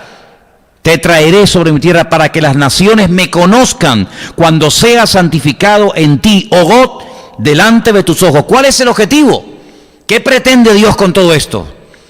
Bueno, yo quiero que todo el mundo sepa que el enemigo más poderoso, la multitud más armada de toda la historia de la humanidad, el ejército indestructible, yo me voy a glorificar y voy a demostrarle al mundo entero que aquí el que controla y maneja la historia soy yo. Y yo me voy a glorificar, pues claro, si traigo al más débil, dice, hombre, claro, al más chiquitito, al que no tiene armamento, eso le gano yo también. No, tráigame al más grande, al más poderoso, al mejor armado. Y cuando yo lo derrote, todas las naciones sabrán que si yo he derrotado a cualquier enemigo puede ser destruido. Así ha dicho el Señor, verso 17.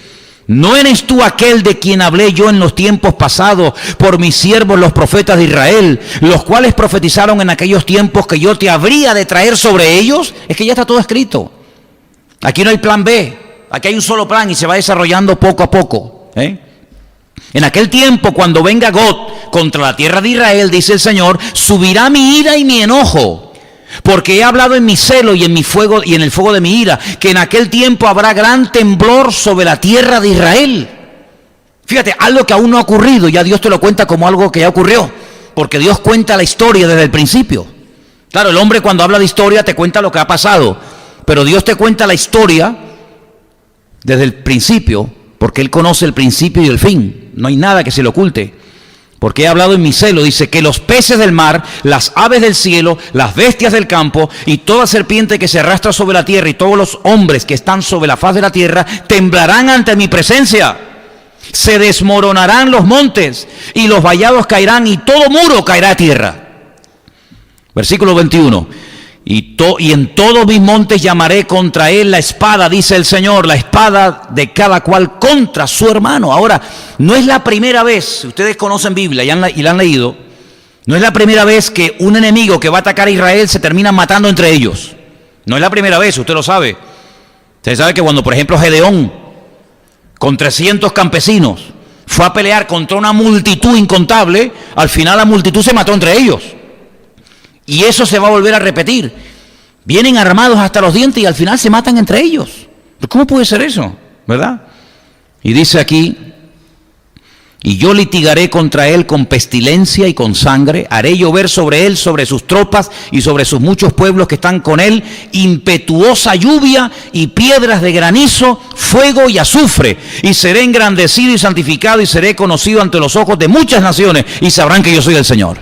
Hace unos días, en pleno desierto, en varios países árabes, cayó una granizada tan grande que la gente que estaba allí en el campo, comiendo o preparándose para comer, tuvieron que salir corriendo. Como un anticipo, es decir, mira, granizando en el desierto. Una cosa impensable. Pero piedras, hermanos, como huevos de grande. Bueno, pues la Biblia dice, aquí no da el dato, pero en Apocalipsis nos dice que caerán granizos del peso de un talento. ¿Y eso cuánto es? ¿Cuánto es un talento? Con esa medida hoy en día, ¿a qué equivale? 45 kilos.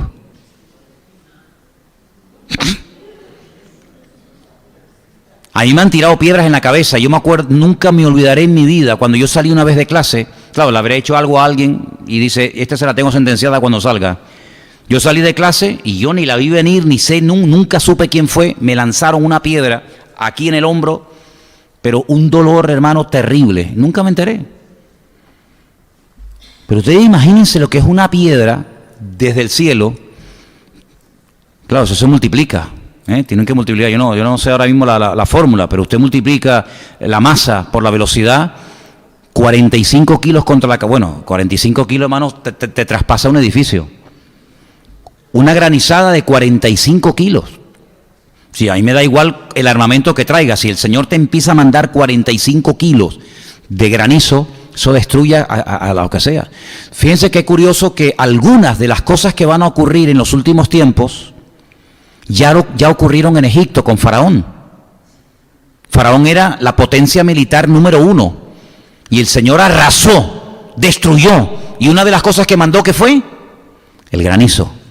El granizo arrasó con todas las cosechas, con todos los árboles, que hasta el día de hoy Egipto no ha levantado cabeza. Entonces, en los últimos tiempos dice el Señor que mandará una lluvia tremenda. Y mira lo que dice aquí. Tú pues, hijo de hombre, profetiza contra. Todo lo que profetiza Ezequiel siempre es contra, nunca es a favor. Siempre es contra God. Y dile, así ha dicho el Señor, he aquí yo estoy contra ti, oh God, príncipe soberano de Mesec y de Tubal. Te quebrantaré, te conduciré y te haré subir de las partes del norte y te traeré sobre los montes de Israel. Así que detrás de todo esto está el Señor. Es Dios el que dice, tranquilo, no se preocupen, si yo soy el que lo voy a traer, pero le voy a dar una tunda, le voy a dar una cuerada, que va a decir, amada, ahora salí de mi casa. Te hubieras quedado quietito, porque te vas a ir calentito. Te vas a ir que, bueno, no se va a ir, ya verás lo que le va a pasar. Pero mira qué bueno es el Señor. Fíjate. Sacaré tu arco de tu mano izquierda, te derribaré tus saetas de tu mano derecha. Sobre los montes de Israel, escucha, caerás tú y todas tus tropas. Y los pueblos que fueron contigo, a las aves de rapiña de toda especie y a las fieras del campo, te daré por comida.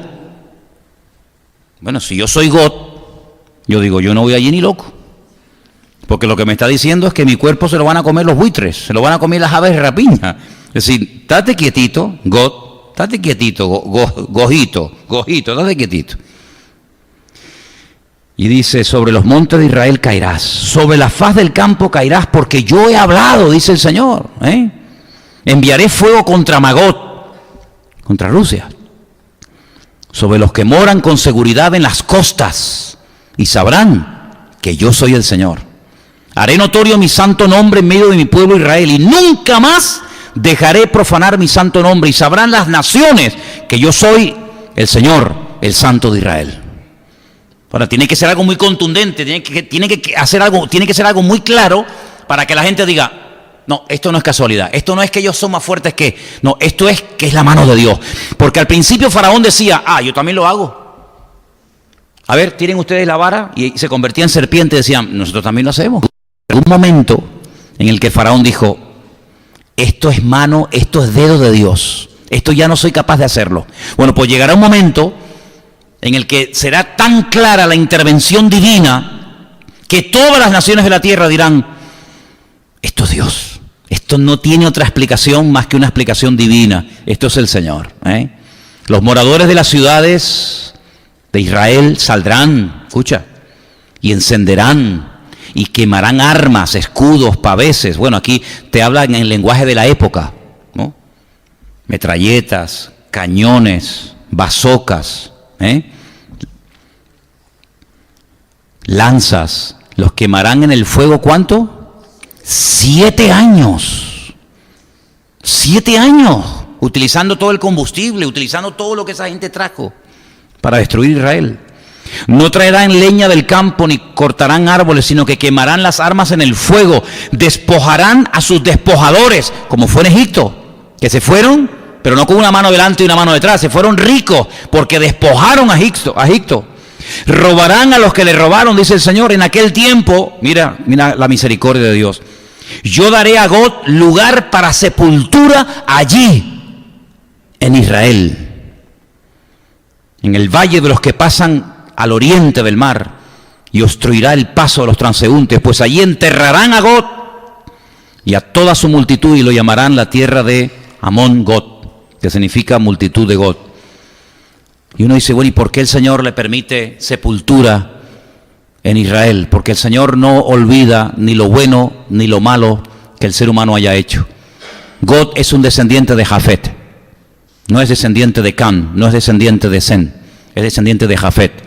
Y Jafet, en Génesis capítulo 10, dice la Biblia que cubrió a su padre cuando estaba desnudo. Lo cubrió, no lo avergonzó, no lo humilló, sino que lo tapó.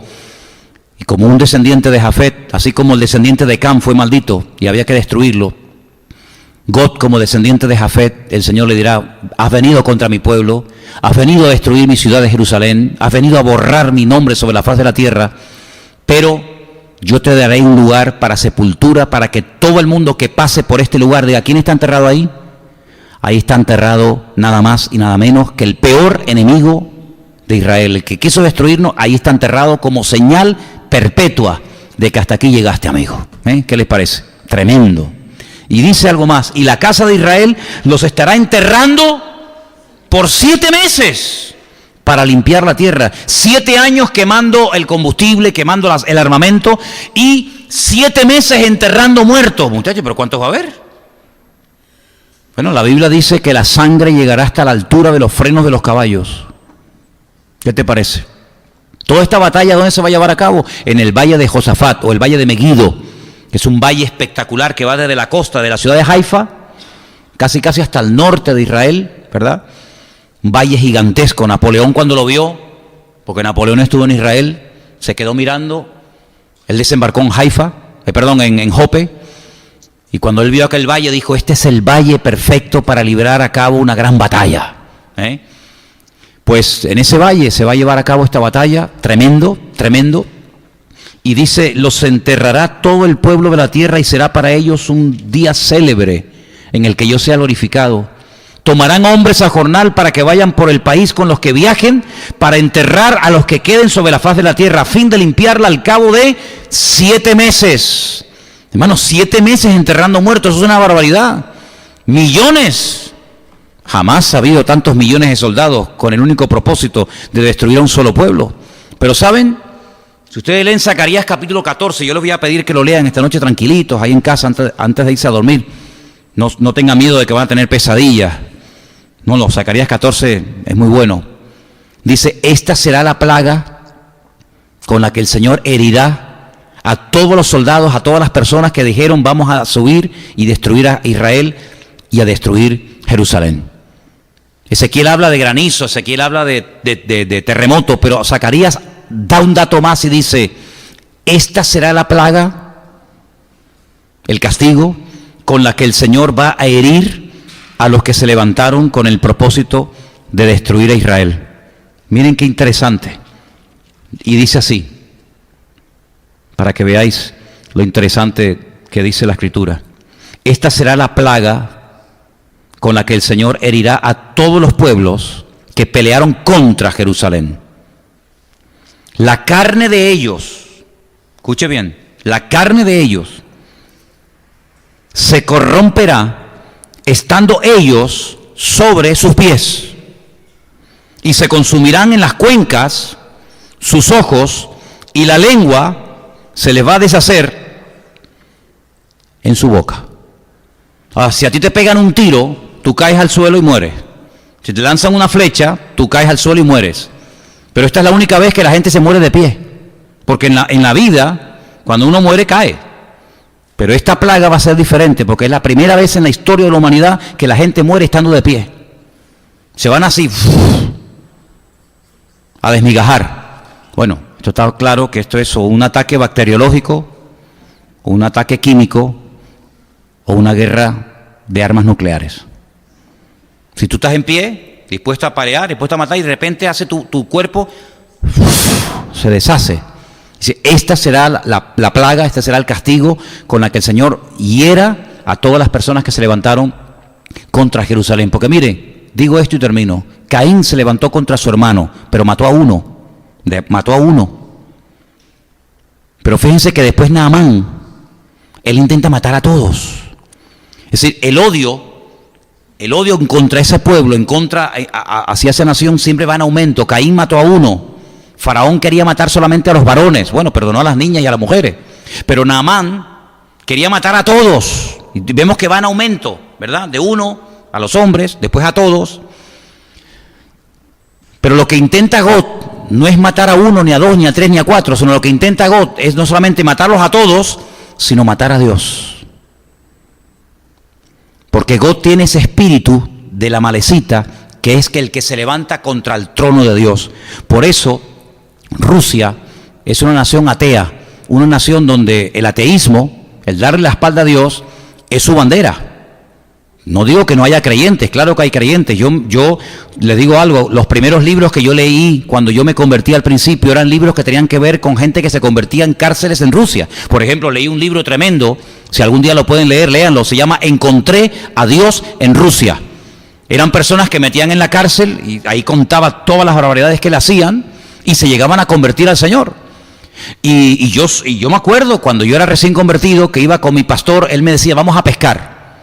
Y nos íbamos al muelle de Las Palmas de Gran Canaria y nos íbamos al Parque Santa Catalina con bolsos llenos de Biblias en ruso y orábamos para que el Señor nos pusiera en contacto con rusos, pero cuidado, los rusos cuando salían de los barcos, porque la flota rusa estaba, no sé si todavía estará en Las Palmas, pero en aquellos años estaba ahí afincada en Las Palmas, y cuando salían no salían nunca solos, sí me salían en grupos, y uno del grupo era el que vigilaba al resto.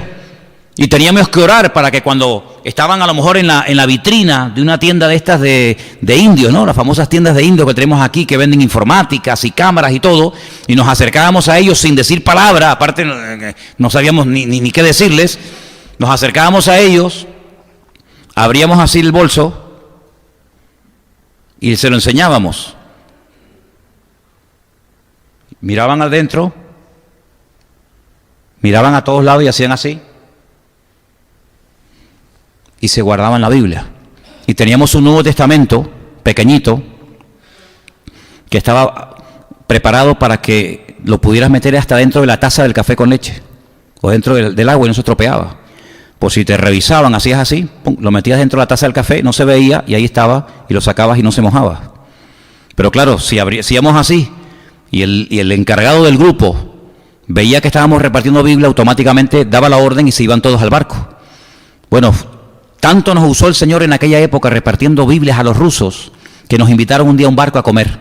Y nunca me olvidaré porque estábamos comiendo en ese barco, todos nos miraban y claro, no podíamos comunicarnos, pero sabíamos que había gente ahí convertida y nos trajeron un pan, nunca en mi vida me olvidaré, era un pan cuadrado de color marrón oscuro, riquísimo, buenísimo así, era como un pan de molde, muy marrón, duro, así lo cortaban y comíamos aquello. Y después nos enteramos de que lo hacían con las tripas de los pescados. Cuando limpiaban el pescado, las tripas las guardaban y tal. Y yo dije, pues a mí me gusta un montón. A mí cuando me gusta una cosa, era con tripas de pescado, un pan riquísimo. Y allí fue donde probé la sopa esa. ¿Cómo se llama la sopa, Esteban? Esa sopa caliente, picante, Bosch, no sé qué, una sopa, Bosch, esa, Y ahí comíamos esa sopa caliente, picante. Después nos ponían también, ¿cómo se llama? Yo decía, no, eso no. La bebida esa blanca, la vodka. Digo, no, vodka déjalo para otro día. Y el Señor nos usó. Y cuando orábamos en aquellos años para que Rusia se abriera, pues nos vino a visitar un hermano que me acordé toda mi vida. La iglesia en la que yo me convertí eran bancos, como dije, no eran sillas. Y él predicaba siempre sentado en el banco, pero así en la parte de arriba, ¿no? Se sentaba así, ¿me explico? Y él decía, es que yo no puedo estar mucho tiempo de pie por de tantas torturas que había recibido. Él predicaba sentado y él era parte del equipo del hermano Andrés. El equipo del hermano Andrés eran hermanos que se dedicaban en aquellos años a llevar de contrabando Biblias a Rusia. Y leí un libro en aquellos años, si lo pueden encontrar, búsquenlo, se llama El contrabandista de Dios. Y entonces este hermano contaba, claro, yo en aquellos primeros días de mi conversión, para mí aquello era, yo decía, yo quiero ser así. Por eso, claro, yo me volví loco, escuchando y viendo aquellos personajes que llegaban a mi iglesia. Yo oía aquello y yo decía, claro, ¿cómo no voy a ser así como soy con aquel tipo de personaje, no? Llegaba y decía, ¿saben, hermanos? Nosotros nos compramos una caravana. Y yo decía, a ver, y la llenamos toda llena de Biblias, toda Biblia, montones, y el coche y la maleta y todo, ¿no? Y pusimos un cartel por fuera que ponía recién casados. Y nos fuimos a la frontera de Rusia y cuando iban a llegar, se paraban y decían, Señor, hace 2000 años tú abrías los ojos de los ciegos. Ahora te pedimos que los cierres. Y dice que llegaban a la frontera y los militares abrían.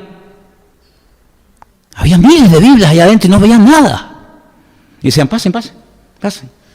Y nos hablaba de cómo repartían la Biblia y cómo se juntaban en lugares. Y claro, yo oía aquello y decía, madre, yo alucinaba con todo aquello, ¿no? Y en aquellos tiempos cuando orábamos por Rusia y repartíamos las Biblias y todas estas historias y otras que no les he contado, pues con los años cayó la Unión Soviética y todo aquello. Pero yo muy jovencito, yo siempre predicaba y decía, algún día se volverán a levantar. La osa herida se volverá a levantar y se volverá con más rabia que antes. Y bueno, pasó lo de la perestroika y pasó todo aquello y el muro de Berlín y toda aquella vaina, pero sin embargo vemos que Rusia otra vez se ha levantado y ya hay persecuciones y ya hay cosas, y sabemos, porque se lo he leído esta tarde, ya sé que no aparece la palabra Rusia, pero es Rusia la que va a atacar junto con otras naciones a Israel, y probablemente lo veamos nosotros, fíjate lo que te digo, probablemente lo veamos, y va a ser algo muy pronto, porque ya los Estados Unidos ha dicho, no vamos a permitir esto, y el otro ha dicho, pues venga, ven que te estoy esperando, y sabemos que hoy en día, en un minuto, cambia el mundo. En un minuto cambia todo. Por eso yo les digo, sí, hermanos, estamos aquí, gloria a Dios, y cantamos, y todo lo que ustedes quieran, pero no se olviden de que las profecías tarde o temprano se van a cumplir. Ahora, yo no quiero que tengan esa actitud de temor, porque dice la Biblia que la profecía es como una antorcha que ilumina la oscuridad. Y cuando vemos que estas cosas se cumplen y vemos que los rusos, mira que hay países en el mundo, y justamente se juntan con los iraníes. Y justamente se van al norte de Israel. Jolín, se podían haber ido a África, ¿no? Se van a ir a donde Dios diga que se van. Y van a venir y van a atacar y es algo inevitable. Pero detrás de todo esto está la mano de Dios que controla la historia y mueve a las naciones y a los líderes de las naciones como si fueran títeres en su mano. Y al final de todo esto, el objetivo de todo esto es que mi nombre sea glorificado y que todas las naciones de la tierra conozcan que yo soy el Señor. ¿Cuántos dicen amén? Entonces se acercan tiempos difíciles, claro, tiempos tremendos, que si el petróleo, que si la bolsa, que si esto, que si aquello, pero lo importante de todo esto es que lo que leemos aquí, se está cumpliendo. ¿Cuántos dicen amén? Así que vamos a orar en esta tarde y vamos a pedir que nuestros ojos estén bien abiertos, bien abiertos. Ayer se celebró en Israel, no sé si ustedes vieron las imágenes, eso es único en el mundo, eso es digno de ver, ¿eh? Todo el país se para.